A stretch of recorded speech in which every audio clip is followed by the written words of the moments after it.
कोटिसमप्रभनिर्विघ्नं गुरु मे देव सर्वकार्येषु सर्वदा गुरुर्ब्रह्मा गुरुर्विष्णु गुरुदेवो महेश्वरः गुरु साक्षात् परब्रह्म तस्मै श्री गुरवे नमः।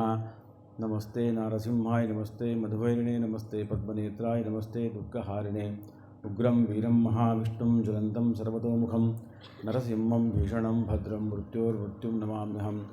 तप्तहाटककेशकान्तजलत्पातकलोचन वज्रादिकनकस्पर्श दिव्यसिंह नमोस्तुते। नरसिंहस्वामी भगवान की जय। అయితే నిన్న మనం నరసింహపురాణంలో భాగంగా సుదర్శన తర్వాత ఈ రాజు యొక్క కుటుంబంని మనం వింటున్నప్పుడు మనకి నిజంగా ఏమనిపించిందంటే సుదర్శనుడు సుదర్శన వీళ్ళిద్దరు కూడా జీవితం భగవంతుడి దగ్గర దాకా వెళ్ళి మళ్ళీ నిజానికి అన్నీ కోల్పోయిన తర్వాత మళ్ళీ భగవంతుని చేరుకున్నారు. అంటే మొదలు రావడం, మళ్ళీ కోల్పోవడం, సంపాదించడం, మళ్ళీ కోల్పోవడం, ఆఖరికి విష్ణులోకాన్ని చేరుకోవడం. ఆఖరికి కావాల్సింది ఏమిటి? విష్ణులోకాన్ని చేరుకోవడం. ఇది గొప్ప విశేషం ధర్మకార్యంలో. కాబట్టి ఈరోజు మనం అదే నరసింహపురాణంలో భాగంగా మనం ధ్రువ చరిత్ర తెలుసుకుందాం. ధ్రువుడు చాలా గొప్పవాడు. ప్రహ్లాదుడు ఎంత గొప్పవాడో ధ్రువుడు కూడా అంతే గొప్పవాడు. ధ్రువ చరిత్ర చాలా గొప్పగా ఉంటుంది. చాలా శ్రద్ధగా వినండి. ఏం కోల్పోతామో మనం అన్న విషయం, ఏం కోల్పోకూడదు అన్న విషయం, ఏం అడగాలో అన్న విషయం, ఏం అడగకూడదో అన్న విషయం, ఏం దొరుకుతుందో అన్న విషయం, ఏది దొరికించుకోకూడదు అన్న విషయం మనకు ధ్రువుడి యొక్క చరిత్ర వల్ల అర్థమవుతుంది. బాగా జాగ్రత్తగా వినండి. కొంతకాలం క్రితం ఉత్తానపాదుడు అనేటువంటి మహారాజు ఉండేవాడు. మీరు పేరు వింటేనే మీకు కొంచెం ఆశ్చర్యం. ఉత్తానపాదుడు అంటే పాదము కింద పైన తల ఉన్నవాడు అర్థం. ఆయన పేరులోనే అలా ఉంటుంది. అంటే దానికి అర్థం ఏంటంటే తప్పుగా ఆలోచించేవాడు, సరి అయినటువంటి నిర్ణయం తీసుకునేవాడు కాదు అని గొప్పగా చెప్పగానే చెప్పాడు ఉత్తానపాదుడు అని అర్థం. కాబట్టి ఆయన పేరు ఉత్తానపాదుడు. ఈ ఉత్తానపాదుడు చాలా ధైర్యం ఉన్నవాడు, శౌర్యం ఉన్నవాడు, రాజనీతి ఉన్నవాడు, గొప్ప అధికారతత్వం ఉన్నటువంటి వాడు, శ్రద్ధ ఉన్నటువంటి వాడు, అన్నీ ఉన్నాయి ఈయన దగ్గర ఉన్నాయి. కానీ ఇతనికి ఇద్దరు భార్యలు ఉన్నారు. బాగా గుర్తుపెట్టుకోండి, ఇద్దరు భార్యలు ఉన్నారు. ఈ ఇద్దరు భార్యలు కూడా ఒక ఆమె సునీతి, ఒక ఆమె సురుచి. పేర్లు గుర్తుపెట్టుకోండి. సురుచి, సునీతి. సునీతి అంటే మంచి నీతి కలటువంటి స్త్రీ అని అర్థం. సురుచి అంటే అన్నీ కూడా కొత్త కొత్త విషయాల్ని రుచింపజేసి తన దిక్కు లాక్కునేటువంటి తత్వం ఉన్నటువంటి స్త్రీ అని అర్థం. ఇంత తేడా ఉంది ఇద్దట్లో. కాబట్టి ఆ ఉత్తానపాదుడికి ఇద్దరు భార్యలు ఉన్నారు. ఆ ఇద్దరు భార్యలకి ఒక్కొక్కరికి ఒక కొడుకు ఉన్నాడు. సునీతికి ధ్రువుడు పుట్టాడు. సురుచికి ఉత్తముడు పుట్టాడు. సురుచి అంటే లాక్కునేది, ఆయనకి ఉత్తముడు అనేటువంటి కొడుకు పుట్టాడు. సునీతికి నీతి బాగుంది, కానీ ఇక్కడ పుట్టింది ఎవరు? ధ్రువుడు. ధ్రువుడు అన్న పదానికి అర్థం ఏంటంటే జాడ్యం, చాలా గట్టిగా ఉన్నటువంటి దృఢమైనటువంటి విషయం అంటే ధ్రువుడు అర్థం. అంటే అతనికి సంపూర్ణ అధికారం ఉంటుంది. దేన్నైనా పట్టుకొని ఎలాగైనా వాడుకునే శక్తి సామర్థ్యాలు, ధర్మమైన, అర్థమైన, విషయమైన, సందర్భమైన, దేవుడి మీద భక్తి అయినా అలాగే. అంటే గట్టిగా ఉండేవాడు ధ్రువుడు, వదిలిపెట్టని వాడు ధ్రువుడు, ఇంకా ఓడిపోయినటువంటి వాడు ధ్రువుడు, లేదా సంకల్పాన్ని మళ్ళీ వెనుక తిరిగేటటువంటి వాడు ధ్రువుడు అని అర్థం. అయితే ఒకరోజు ఈ ఉత్తానపాదుడు తన అంతఃపురంలో కూర్చొని ఉన్నాడు. కూర్చొని ఉంటే ఆ సురుచి కొడుకు ఉత్తముడు పరిగెత్తుకుంటూ వచ్చి ఆయన తొడల మీద కూర్చున్నాట. రాజు రాజరికం చేస్తున్నప్పుడు పుత్రవాత్సల్యమో, భార్యావాత్సల్యమో, జనవాత్సల్యమో, మంత్రివాత్సల్యమో ఉండకూడదు. ధర్మం మాత్రమే ఉండాలి. అప్పుడు ధర్మం మీదే పని. మనం ఆఫీస్ పని చేస్తున్నప్పుడు పిల్లవాళ్ళు వచ్చి మనకి ఇబ్బంది పడితే మనం ఏం చేస్తాం? జరిపేస్తాం. అక్కడ ఎందుకు? పనిలో వ్యత్యయం వస్తుంది కాబట్టి పని వ్యత్యయం రాకూడదు అని చెప్పడం కోసమే. అలాంటిది ఈ ఉత్తముడు తొడ మీద కూర్చున్నాడు. అప్పుడు ఉత్తానపాదుడు అసలు ఆయనకి ఏమనకుండగా అలాగే ఎందుకు? అతడు సురుచి యొక్క కొడుకు కాబట్టి. సురుచి అంటే అతి ప్రేమ. ఎలా ప్రేమ అంటే భయంతో కూడుకున్న ప్రేమ. ఎలా అంటే దశరథ మహారాజు కైకేయిని ఎలా ప్రేమిస్తాడో అలాంటి ప్రేమ. అందుకనే రాముడు వెళ్ళపోవలసి వచ్చిన పక్షంలో కూడా ఆమెకు పల్లెత్తు మాట అనలేకపోయాడు. ఎందుకు? ఒకటైతే వచనబద్ధుడు, రెండోది అతిగా ప్రేమించాడు. కాబట్టి ఇలాంటి సందర్భాలు రాజుల కాలంలో వస్తాయి. ఈయనకు కూడా అలాంటిదే వచ్చింది. సురుచి కొడుకు కూర్చున్నాడు కాబట్టి ఇక్కడ పని బాగా ఉన్న పక్షంలో కూడా లెవ్వమని చెప్పడానికి అవకాశం లేకుండా పోయింది. అదే సందర్భాన్ని చూసుకొని అక్కడి నుంచి ఇంకో అబ్బాయి పరిగెత్తుకుంటూ వచ్చాడు. ఇతడు ధ్రువుడు, ధ్రువుడు పరిగెత్తుకుంటూ వచ్చి ఇంకో తొడ మీద కూర్చున్నాడు. కూర్చోగానే అప్పుడే సురుచి వచ్చి బాగా గట్టిగా మాట్లాడి ఆ పిల్లవాడిని చెయ్యి పట్టి కిందికి దించేసింది. అంటే మీరు ఒక మాట వినండి, అసలు నరసింహపురాణంలో అంత చిన్న కాశీ మజిలీ కథలు, చందమామ కథలు, ఏదో టీవీలో వచ్చిన కథలు, ఏదో పేపర్లో వచ్చిన కథలు చెప్పడానికి ఎందుకు వ్యాసుల వారు ఇలాంటి విషయం చేశారు అన్న విషయం మీరు కొద్దిగా ఆలోచిస్తే మీకు విషయం అర్థమవుతుంది. విషయం చిన్నగానే ఉంది కానీ పని పెద్దగా ఉంది. బాగా చిన్న అగ్గిపుల్ల ఇంతే ఉంటుంది కానీ ఇంత పెద్ద భవంతిని కూడా అది కాల్చే శక్తిని ఉంచుకుంటుంది కదా. ఎంత పెద్ద విషయం ఉన్నా కాల్చే ఒక అగ్గిపుల్ల కాబట్టి ఇంతే ఉంది కదా అని దాన్ని పట్టించుకోకుండా ఉండకూడదు. విషయం చిన్నగా ఉంటుంది కానీ లోపల ఆంతర్యం బాగా పెద్దగా ఉంటుంది. ఎలా అర్థం చేసుకుంటే అలా విషయం వస్తుంది. ఈ ధ్రువుడు వచ్చి కూడా కూర్చుంటే సురుచి బాగా కోపంగా వచ్చి ఆ పిల్లవాడిని దించి ఈ తొడ మీద కూర్చోవాలి అంటే నా కొడుకే కూర్చోవాలి. ఇది సవతి పోరు. మనం రోజు సినిమాల్లో, టీవీల్లో, సీరియల్ చూస్తుంటాం కానీ ఈ సవతి పోరు ఇలా వింటే మనకు ధర్మం జ్ఞాపకం వస్తుంది. టీవీల్లో చూసే సవతి పోరు చూస్తే అసలు ఖరాబ్ అయిపోతుంది. బాగా గుర్తుపెట్టుకోండి. కాబట్టి భాగవతము, భారతము అన్న విషయాల్ని బాగా గట్టిగా పట్టుకోవాలి. నరసింహపురాణంలో భాగంగా మనం చెప్పుకుంటున్నాం ధ్రువుడి చరిత్ర. కాబట్టి ఆ పిల్లవాడి దించేస్తే దిగిపోయి అసలు నీకు ఈ తొడల మీద కూర్చునేటువంటి అధికారం లేదు. ఎందుకంటే నువ్వు నా కడుపున పుట్టలేదు, నా సవతి కడుపున పుట్టావు కాబట్టి నీకు అర్హత లేదు అని చెప్పంగానే ఆ పిల్లవాడికి 5 సంవత్సరాలు. వాడికి ఏం సౌతి పూర అర్థమవుతుందా, విషయం అర్థమవుతుందా, ప్రేమ అర్థమవుతుందా? తండ్రిని దగ్గరగా తీసుకోవడం ఒకటే అర్థమవుతుంది. తండ్రి నాకు కావాలి. చిన్నపిల్లవాడు పరిగెత్తుకుంటూ వస్తాడు, ఆఫీస్ నుంచి రాగానే ఎత్తుకుంటాడు తండ్రి, అవునా కాదా? అలా ఆ పిల్లవాడికి అలా అనిపించింది, చేశాడు. కానీ ఈమె కోపం వచ్చి దించేస్తే అప్పుడు ఆయన అన్నాడు, అసలు ఆ చిన్నపిల్లాడు అనుకుంటున్నాడు, ఏమిటి సవతి పోరు అంటే ఏమిటి, నేను ఆమె కడుపున పుట్టకపోవడం ఏమిటి, ఈమె కడుపున పుట్టడం ఏమిటి, ఇదంతా ఏమి అర్థం కాక అయోమయంగా చూస్తున్నాడు. అంటే మనం భక్తి కంటే ముందు వెళ్ళేటప్పుడు మనం అయోమయ స్థితిలో ఉంటే ఎలా వెళితే మనకు భక్తి వస్తుందో అన్న విషయాన్ని చాలా స్పష్టంగా మనకు అర్థమవుతుంది పురాణాల వల్ల. కాబట్టి ఈయన అయోమయ స్థితిలోకి వెళ్ళిపోయాడు. ఆ అయోమయ స్థితి చూసి తల్లి జాలపడి సునీతి దగ్గరకు వచ్చి పిల్లవాడిని ఒళ్ళో కూర్చోబెట్టుకొని, నాయన ఆమె అన్న మాటలకు పెద్దగా పట్టించుకోకు, ఆమె అలాగే మాట్లాడుతుంది. ఎప్పటి నుంచో మేమిద్దరం కూడా సౌదరం కాబట్టి గొడవ చేయడం, మాట్లాడడం, పరిచయం చేసుకోవడం, మళ్ళీ కలిసిపోవడం అలవాటైపోయింది. కానీ ప్రతిసారి కూడా ఆమె నిన్ను ఇలా అవమానించడం నాకు కూడా నచ్చట్లేదురా అని ఒక మాటని కళ్ళల్లోంచి నీళ్ళు తీసుకుంటుంది. తల్లి కళ్ళల్లోంచి నీళ్ళు తీయంగానే చిన్నపిల్లవాడు, అందుకనే చిన్నపిల్లలు ప్రవచనం వినాలి. వింటే ఎలా ధర్మాన్ని కాపాడాలో విషయం అర్థమవుతుంది. కాబట్టి ఆ పిల్లవాడు ఆ తల్లిని చూసి, అమ్మ నువ్వు ఏడవకమ్మా, దీనికి ఎలా జరిగిందో ఏం జరిగిందో నేను పరిచయం చేసుకుంటాను. ఎలా పరిచయం చేసుకుంటానంటే ఏం జరిగింది, ఎలా జరిగింది, ఎందుకు ఇలా జరిగింది, ఎప్పుడు బాగవుతుంది, ఎప్పుడు నవ్వుతావు అన్న విషయాన్ని నేను కనిపెడతానమ్మా అని ధైర్యం ఇచ్చాడు. అంత చిన్న పిల్లవాడు ఆ తల్లికి ధైర్యం ఇచ్చాడు. ధైర్యం ఇస్తే అప్పుడు సునీతి, పేర్లు గుర్తుపెట్టుకోండి. సునీతి అంటే మంచి నీతి కలది, సురుచి అంటే మంచి రుచిగా ఉన్నటువంటిది. రుచిగా అంటే అలంకరణ చేసి అందంగా కనబడి ఆకర్షింపజేయడం సురుచి పని. సునీతి పని న్యాయము, ధర్మము, మీమాంస, మంచి విషయాలు, ధర్మం మాత్రమే చెప్పడమే సునీతి పని. కాబట్టి ఈ సునీతి బాధపడుతూనే ఉంది. సునీతి మనం కూడా పొద్దున్న లేవంగానే కొంచెం కాకరకాయ రసం తాగాలి అంటే తాగుతామా? తాగం. మనకేమనిపిస్తుంది, మంచిగా బాదాం పాలో లేకపోతే ఇంకా సర్బత్తో లేకపోతే థమ్సప్పో తాగాలి. అది పానీయమే, ఇది పానీయమే. కానీ ఏదైతే మనిషిని బుద్ధిని ఆకర్షింపజేస్తుందో అది తాగాలనిపిస్తుంది. ఏదైతే ఆరోగ్యాన్ని బాగు చేస్తుందో దాన్ని తాగాలనిపిస్తుంది. ఎందుకు కూడా మనం సుఖాన్ని, భోగాన్ని మాత్రమే అనుభవించే ప్రయత్నం చేస్తాం. ఆరోగ్యాన్ని మంచి దృష్టిలో పెట్టుకునే ఆలోచన మనకు ఎప్పటికీ ఎవ్వరూ ఉండదు.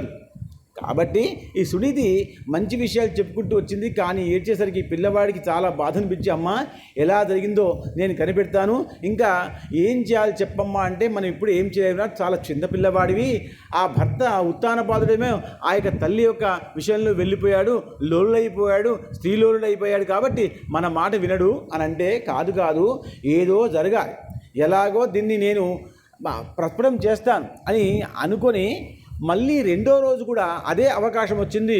ఆ ఉత్తముడు తొడ మీద కూర్చున్నాడు. ఈ యొక్క ధ్రువుడు మళ్ళీ పరిగెత్తుకుని వెళ్ళి మళ్ళీ కూర్చున్నాడు. కూర్చుంటే, నీకు ఇప్పటిదాకా 2 సార్లు చెప్పాను, మళ్ళీ చెప్పకూడదని చెప్పేసి ఆ పిల్లవాడిని లాక్కొని గట్టిగా మాట్లాడితే, అప్పుడు ఎలా భయపడ్డాడు అంటే, అసలు అమ్మ ఏం జరిగింది, నేను ఎలా కూర్చోవచ్చు, నాకేం అర్హత ఉండాలి, ఏం తప్పు జరిగింది అని ఎన్నిసార్లు అడిగినా ఆమె చెప్పడం లేదు.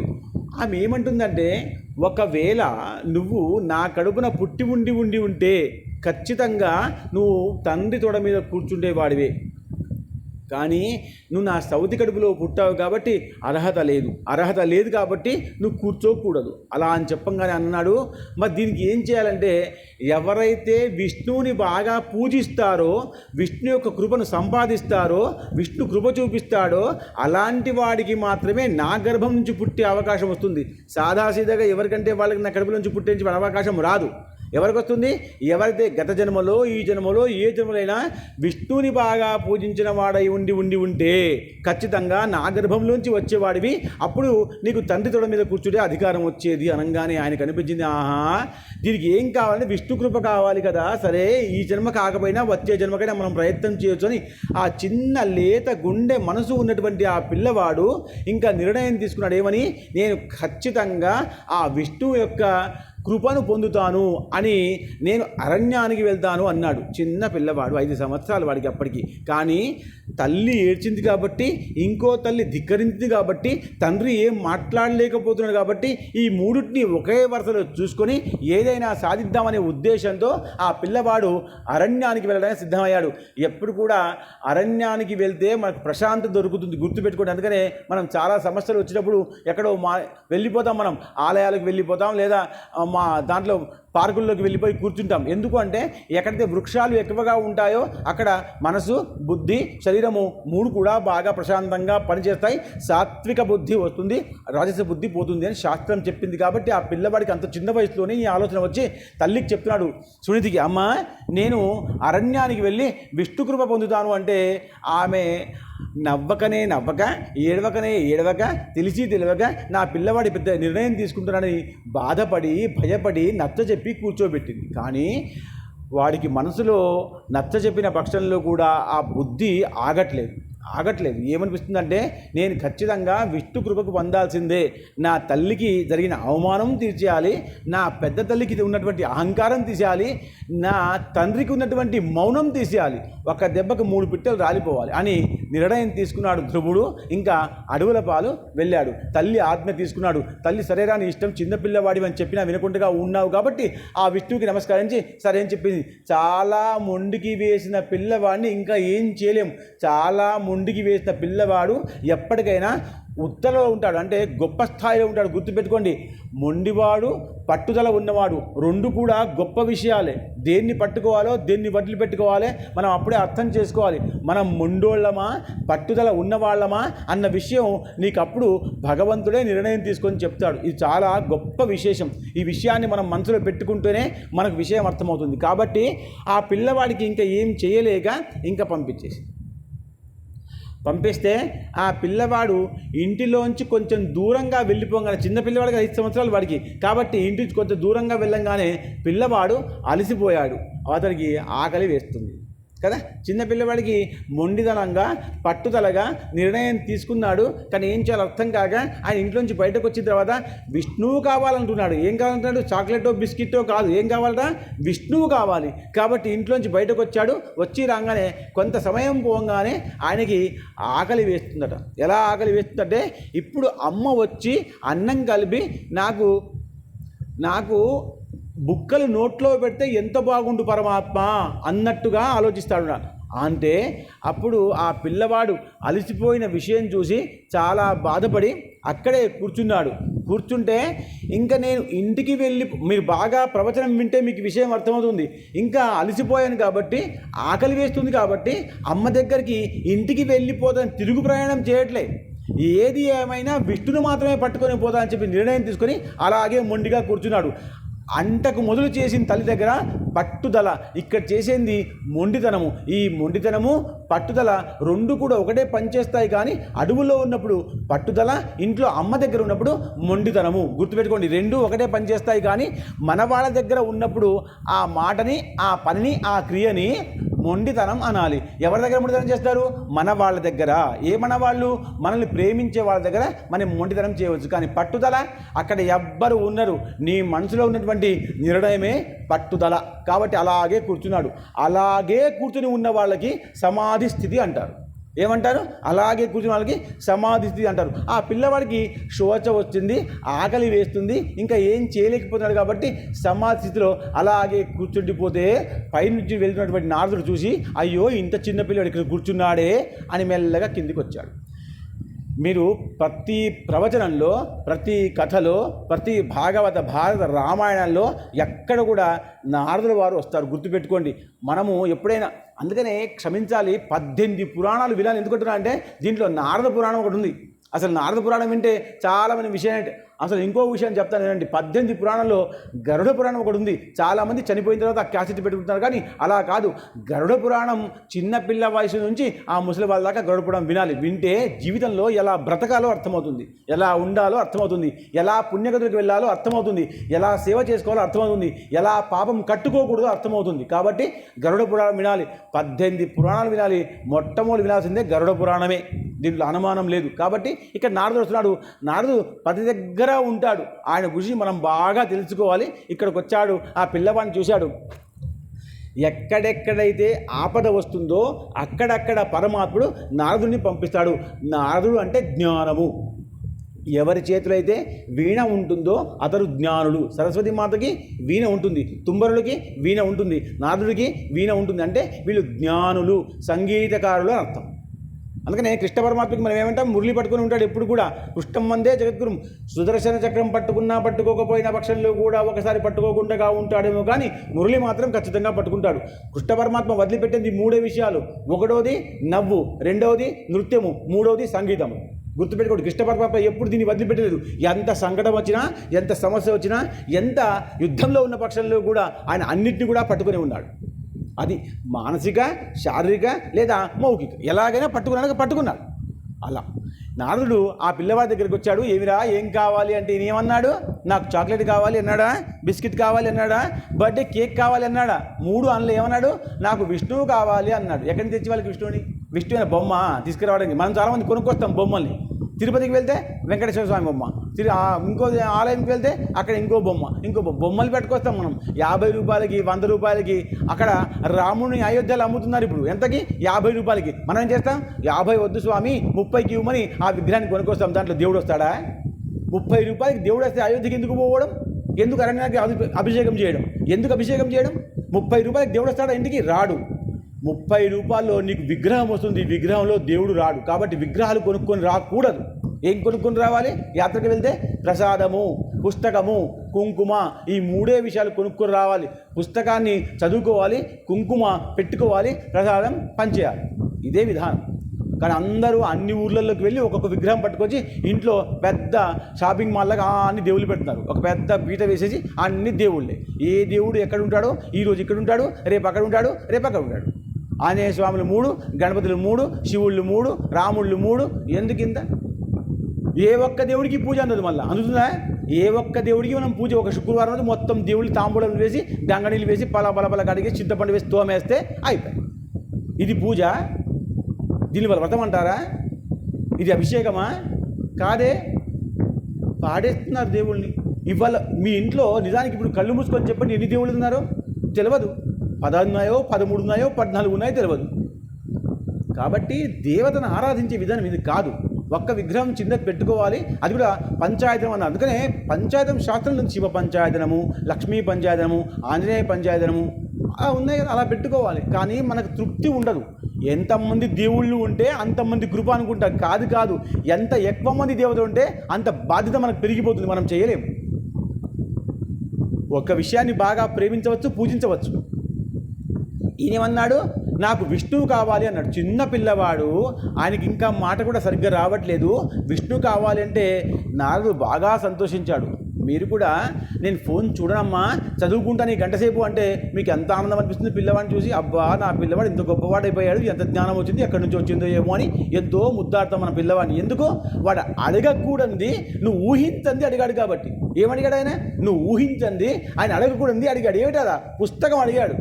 నాకు పుస్తకం దొరకట్లే అమ్మా, లెక్కల పుస్తకం లెక్కలు చేద్దామంటే అంటున్నాడు. ఫోన్ మాత్రం ఎప్పుడు చేస్తూనే ఉంటుంది. ఫోన్ చూస్తే కోపం వస్తుంది, పుస్తకం పట్టుకుంటే తృప్తి అనిపిస్తుంది. చదువుతున్నాడా చదవట్లేదా రెండో విషయం. కానీ ఈయన ఏమంటాడు, విష్ణువు కావాలి అంటే విష్ణువుని పట్టుకుంటాడా పట్టుకోడా, విష్ణువు ఈ పిల్లవాడిని పట్టుకుంటాడా పట్టుకోడా రెండో మాట. కానీ అడిగినప్పుడు ఏమడిగాడు, నాకు విష్ణువు కావాలి. నారదుడు బాగా సంతోషించి నీకు విష్ణువు కావాలా, సరే నీకు ఇప్పుడు ఆకలి వేస్తుందా లేదా? నీకు ఆకలి అయినప్పుడు నీకు ఏం కావాలి? అన్నం కావాలా, విష్ణువు కావాలా? బాగా వినండి. ఆకలి వేస్తున్నప్పుడు ఆ పిల్లవాడికి విష్ణువు కావాలా, అన్నం కావాలా? అన్నమే కావాలి. కానీ ఆయన ఏమడిగాడు, మా అమ్మ ఏడ్చింది, మా పెద్దమ్మ నన్ను లాగేసింది, మా నాన్న మౌనంగా ఉన్నాడు, కాబట్టి నాకు అన్నం వద్దు, నాకు విష్ణువే కావాలన్నాడు. భగవంతుడు దొరకాలి అంటే మహా కఠినమైన పరీక్షలు చేస్తాడు. మరి ఊరికనే వస్తాడా భగవంతుడు? ఊరికనే పట్టేసుకుంటాడా మనల్ని? ఎంతో పరీక్ష పెట్టి పరీక్షలో నెగ్గితే మాత్రమే ఆయన పట్టుకుంటాడు, లేకపోతే వదిలిపెట్టేస్తాడు. అంతే. ఇంటర్వ్యూలో 4 రౌండ్లు పాస్ అవ్వాల్సిందే, అది ఉద్యోగం వస్తే రాదు. 3 అయినా ఫెయిలే. అంతే. విధానం కూడా అంతే ఉంది. కాబట్టి ఆయన అన్నాడు, కాదు నీకు ఇప్పుడు ఆకలి అవుతుంది కాబట్టి నీకు అన్నం పెట్టిస్తాను, విష్ణువుని ఎలా తీసుకోవాలో చెప్తాను రా అన్నాడు. ఆయన ఏమన్నాడు, ఒకవేళ నేను అన్నం తిన్న తర్వాత బాగా గుర్తుపెట్టుకో, చిన్నపిల్లవాడికి జ్ఞానం ఉందంటే ఖచ్చితంగా అది పూర్వజన్మ సుకృతమే. నాలాగా ముసలైపోతుంది ఇంకా జ్ఞానం రాలేదు అంటే అది గత జన్మ పాపమే. నాకు ఇంకా తెలివి రావట్లేదు, ఎందుకు? పాపం కాబట్టి. పిల్లవాడికి జ్ఞానం వద్దు, ప్రవచనంకి వస్తున్న ఆ పిల్లాడు జ్ఞానం గత జన్మ పుణ్య సుకృతం. ఆ పిల్లవాడికి అలాగే ఉంది. ఏమంటున్నాడు, ఇంకా నాకు అన్నం వద్దు. ఒకవేళ అన్నం తిన్న తర్వాత నువ్వు నాకు దేవుడు ఇవ్వకుండా ఉంటే, నేను రోజు మా ఇంట్లో అన్నం తినగానే పడుకుంటాను, మరి పడుకుంటే నువ్వు వెళ్ళిపోతే, విష్ణు దొరకకపోతే నాకేమిటి ఇక్కడ దాకా వచ్చి లాభం అనగానే నారదుడు అనుకున్నాడు. అందుకనే కర్మంగత్వేన పుణ్య అన్నారు. అందుకని ఏమన్నారు, పుణ్యం కొద్దీ పురుషుడు. అసలు సామెతలు చెప్తున్న ప్రతి దాంట్లో కూడా అర్థం ఉంటుంది. అందుకనే ఆ పిల్లవాడు అలా పుట్టాడు సంతోషిస్తుంది, తల్లి పంపించింది, వచ్చింది ఎవరి దగ్గరికి? నారదుడి దగ్గరికి. నారదుడు చాలా గొప్పవాడు, ఆయన పరీక్షిస్తున్నాడు, పరీక్షలు నెగ్గుతున్నాడు. నేను తినంగానే పడుకుంటాను, కానీ తినంగానే పడుకుంటూ వెళ్ళిపోతే నాకు విష్ణు దొరకకుండా ఉంటాడు, నువ్వు దొరకని చెప్పావు కాబట్టి ఏమన్నావు, అడిగావు, నాకు ఏం కావాలి? నీ విష్ణు కావాలి, విష్ణువు నాకు ఇవ్వు అంతే. చిన్న పిల్లవాడి యొక్క మొండితనము, భార్య మొండితనము, రాజు మొండితనాన్ని ఎవ్వరూ ఏం చేయలేరు. శాస్త్రం చెప్పిన మాట నేను చెప్పట్లేదు, నేను నా మాట వినో ఇంట్లో అది మీకేం సంబంధం లేదు. కానీ మీరేం చేస్తారో మీరు చూసుకోండి. భార్య మొండి పట్టిందా, పిల్లవాడు మొండి పట్టాడా, మహారాజు మొండి పట్టాడా, ఇంకా దాన్ని ఎవరు ఏం చేయలేరు. బాగా గుర్తుపెట్టుకోండి. కాబట్టి మనం ఎలా ఉండాలో అలాగే ఉండాలి. కాబట్టి ఆ పిల్లవాడు మొండు పట్టాడు, కావాలన్నాడు, సరే అన్నాడు. సరే అనగానే ఇంకా నీకు విష్ణువు యొక్క విషయం చెప్తాను విను అన్నాడు. విష్ణువు చాలా పెద్దగా ఉంటాడు అని చెప్తాడు. ఆయన అన్నాడు, పెద్దగా ఉన్న వాళ్ళతో నాకేం పని లేదు, నాకు పెద్దగా ఉన్నాడా, చిన్నగా ఉన్నాడా, పొట్టిగా ఉంటాడా, నల్లగా ఉంటాడా, చేతిలో సుదర్శనం పట్టుకుంటాడా, బాణం పట్టుకుంటాడా, కోదండం పట్టుకుంటాడా, మురళి పట్టుకుంటాడా, నెమలి పింఛం పట్టుకుంటాడా, వద్దు. నాకు విష్ణువు కావాలి. వీడికి తెలుసా విష్ణువు ఎలా ఉంటాడో? తెలియదు. మీకేం కావాలి? విష్ణువే కావాలి. విష్ణువు ఒకవేళ కృప చూపిస్తేనట, ఇప్పుడు చెప్తున్నాడు ఎవరిని? నారదుడు. విష్ణువు ఒకవేళ కృప చూపిస్తేనట నేను నా తండ్రి తొడ మీద కూర్చోవచ్చట. వాడికి ఏం కోరిక ఉంది? తండ్రి తొడ మీద కూర్చోవడమే. రాజ్యాధికారమో, ప్రేమాధికారమో, గర్వాధికారమో, అహంకారమో, పదవియో ఏమొద్దు. ఏం కావాలి? తండ్రి తొడ మీద కూర్చోవాలి. ఆ విషయం చెప్పంగానే నారదుడు చాలా సంతోషించి, సరే నీకు పెద్దగా కోరికలు లేవు కాబట్టి కోరికలు లేని వాడికి పరమాత్మ తొందరగా ప్రత్యక్షం అవుతాడు. ఎంత పెద్ద ఆంతర్యం ఉంటుంది విషయంలో, మనం విషయం పట్టుకోవాలి. అందుకనే కాబట్టి కోరికలు పెద్దగా లేని వాడికి పరమాత్మ తొందరగా ప్రత్యక్షం అవుతాడు. నేను నీకు విషయం చెప్తాను, నువ్వు ఈ విషయం చేస్తూ ఉండు, నేను మళ్ళీ అలా తిరిగి వస్తాను. అప్పటిదాకా నువ్వు చేసావా నువ్వు నెగ్గినట్టే, చేయలేదా నువ్వు ఇంటికి వెళ్ళిపో. పరీక్ష ఇది 3వ పరీక్ష, అవునా? ఏం చెయ్యి, అక్కడ కూర్చొని నేను చెప్పిన విషయాన్ని చేస్తూ ఉండు. చేస్తూ ఉన్నావా? బాగా గుర్తుపెట్టుకో పిల్లవాడా, ఇక్కడ అరణ్యం ఇది. పాములు వస్తాయి, పులులు వస్తాయి, పురుగులు వస్తాయి, నక్కలు వస్తాయి, కుక్కలు వస్తాయి. నువ్వు ఇప్పటిదాకా రాజ్యంలో ఉన్నావు, అంతఃపురంలో ఉన్నావు, నీకు కాపలా కాసేవాళ్ళు 100 మంది. చిన్న పిల్లవాడివి వద్దురా ఇంటికి వెళ్ళిపోవంటే నాకు తెలివి చెప్తావా? విష్ణువే కావాలంటావా? మరి ఇక్కడ నేను ఇప్పుడు చెప్పి వెళ్ళిపోయిన తర్వాత ఏ పులి వచ్చినా నీకు ముంగే వేయవచ్చు. పిల్లవాడన్నాడు, ఇది జ్ఞానం. పిల్లవాడన్నాడు, పులి వచ్చి ఒకవేళ తినేస్తే సంతోషమే. ఎందుకు? నేను ఓడిపోకుండా ఇంటికి పోలేదు కాబట్టి. పిల్లలు గుర్తుపెట్టుకోవాలి విషయాన్ని. నేను ఓడిపోకుండా ఇంటికి పోలేదు. అందుకనే యుద్ధం చేసేటప్పుడు యుద్ధంలో మరణిస్తే వీరమరణం, పారిపోయి వస్తే అపజయం కదా. అందుకనే ఎలా చేస్తాను యుద్ధభూమిలో? నేను చేస్తే యుద్ధభూమిలో చేస్తాను వీరమరణం. వాళ్ళకి వీరులు అంటారు, చనిపోయినా వీరులే. ఎప్పుడు? యుద్ధభూమిలో చచ్చినప్పుడు, పారిపోయి వచ్చినప్పుడు వాళ్ళ రసమర్థులు అంటారు. ఇంకేముందరు వాళ్ళ అలా. కాబట్టి ఎన్నో ఉంటాయి, బాగా గుర్తుపెట్టుకొని నిర్ణయం తీసుకో అన్నాడు. ఆయన అన్నాడు, నాకు పులి తిన్నా భయం లేదు, నాకు కావాల్సింది మా అమ్మ నవ్వు. పిల్లవాళ్ళు వినండి, ఏరి పిల్లవాళ్ళు లేరు. ఏం కావాలి? నా అమ్మ నవ్వు కావాలి, మా పెద్దమ్మ ముఖంలో అహంకారం వెళ్ళిపోవాలి, మా నాన్నగారు మౌనం వీడాలి. ఇదే చిన్న విషయాన్ని మనసులో పెట్టుకొని కూర్చున్నాడు. ఇంకా ఆయన అన్నాడు, ఓం నమో భగవతే వాసుదేవాయ. బాగా గుర్తుపెట్టుకో పిల్లవాడా, దీనికి ఏమిటి పేరు? ఓం నమో భగవతే వాసుదేవాయ అను ఒకసారి అన్నాడు. ఏమన్నాడు? మనం మంత్రజపం ఇచ్చేటప్పుడు గురువుగారు ఏమంటారు? ఒకసారి అని చూడు అంటారు. అంటే పలకడం రాదు. ఎందుకు? మనం తింటున్న భోజనం అలాంటిది కాబట్టి. అందరగళంగా 5 నిమిషాలు మాట్లాడే శక్తి మనకు లేదు. మన భోజనం సాత్విక ఆహారం కాదు కాబట్టి సాత్విక ఆహారం తీసుకుంటే సాత్విక బుద్ధి, సాత్విక గుణము, సాత్విక మాట, అంత సాత్వికం వస్తుంది. కాబట్టి ఆయన ఓం నమో భగవతే వాసుదేవాయ అనలేకపోతున్నాడు.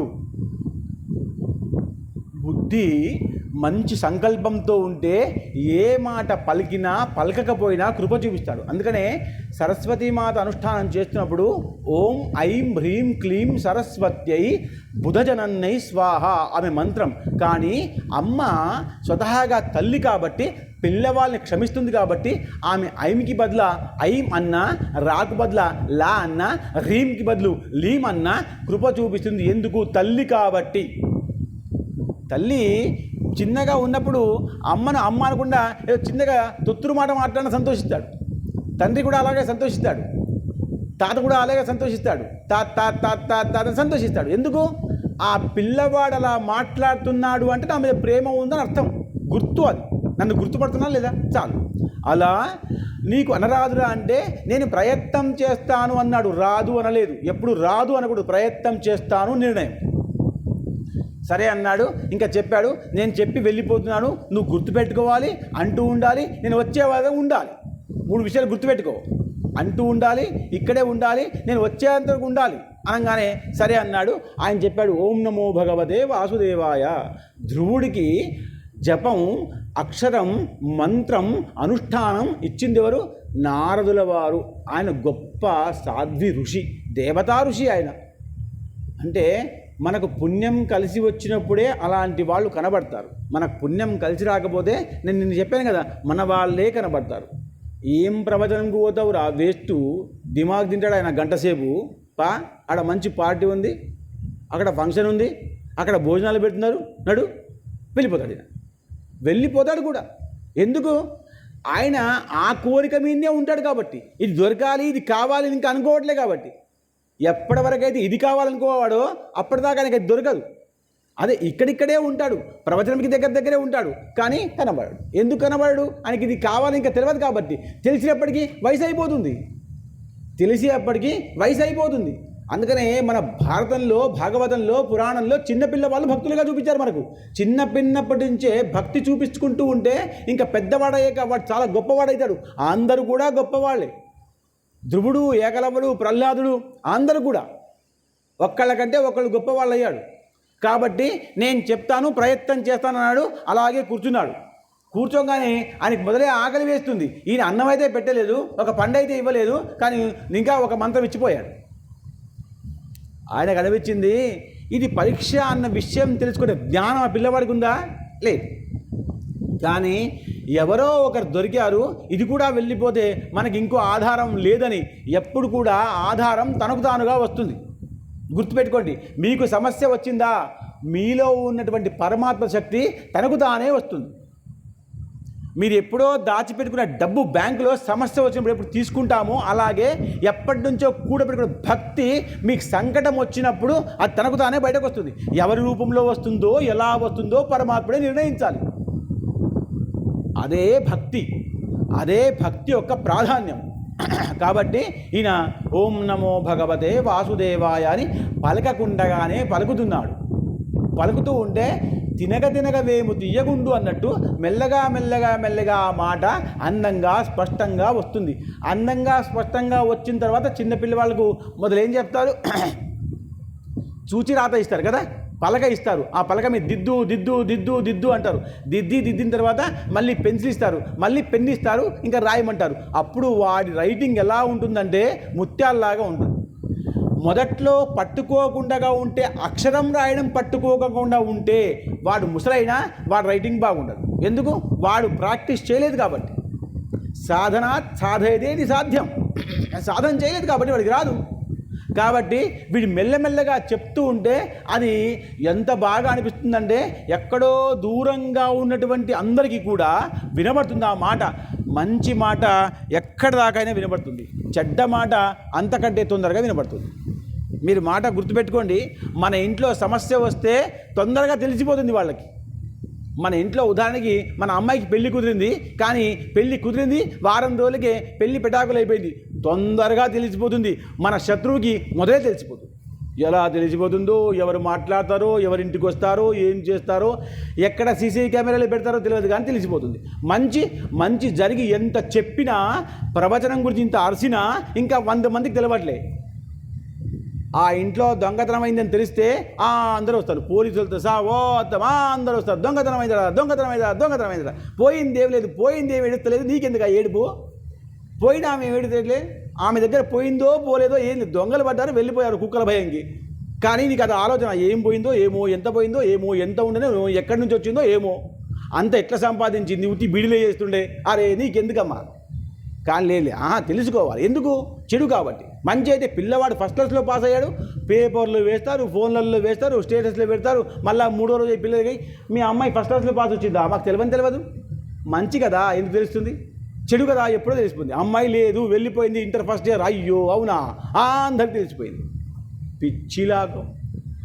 పిచ్చిలోనే ఉండిపోతాం మనం. ఇదే పని. దీంట్లోంచి బయటకు వచ్చిన రోజు మన మానసిక జన్మను కృతార్థం చేసుకోవచ్చు. కాబట్టి అక్కడ దూరంగా ఉన్న వాళ్ళకందరికీ కూడా మెల్లమెల్లగా ఆయన మాట్లాడుతున్న మాట వినబడుతుంది. ఓం నమో భగవతే వాసుదేవాయ. అందరూ కూడా మెల్లగా మెల్లగా మెల్లగా ఈయన దగ్గరికి వస్తున్నారు. చూస్తున్నారు, చిన్న పిల్లవాడు ఇంత పెద్ద మంత్రం చెప్తున్నాడు. అసలు ఓం నమో భగవతే వాసుదేవ పెద్ద మంత్రం. మీకు ఒక మంత్రం చెప్తాను వినండి.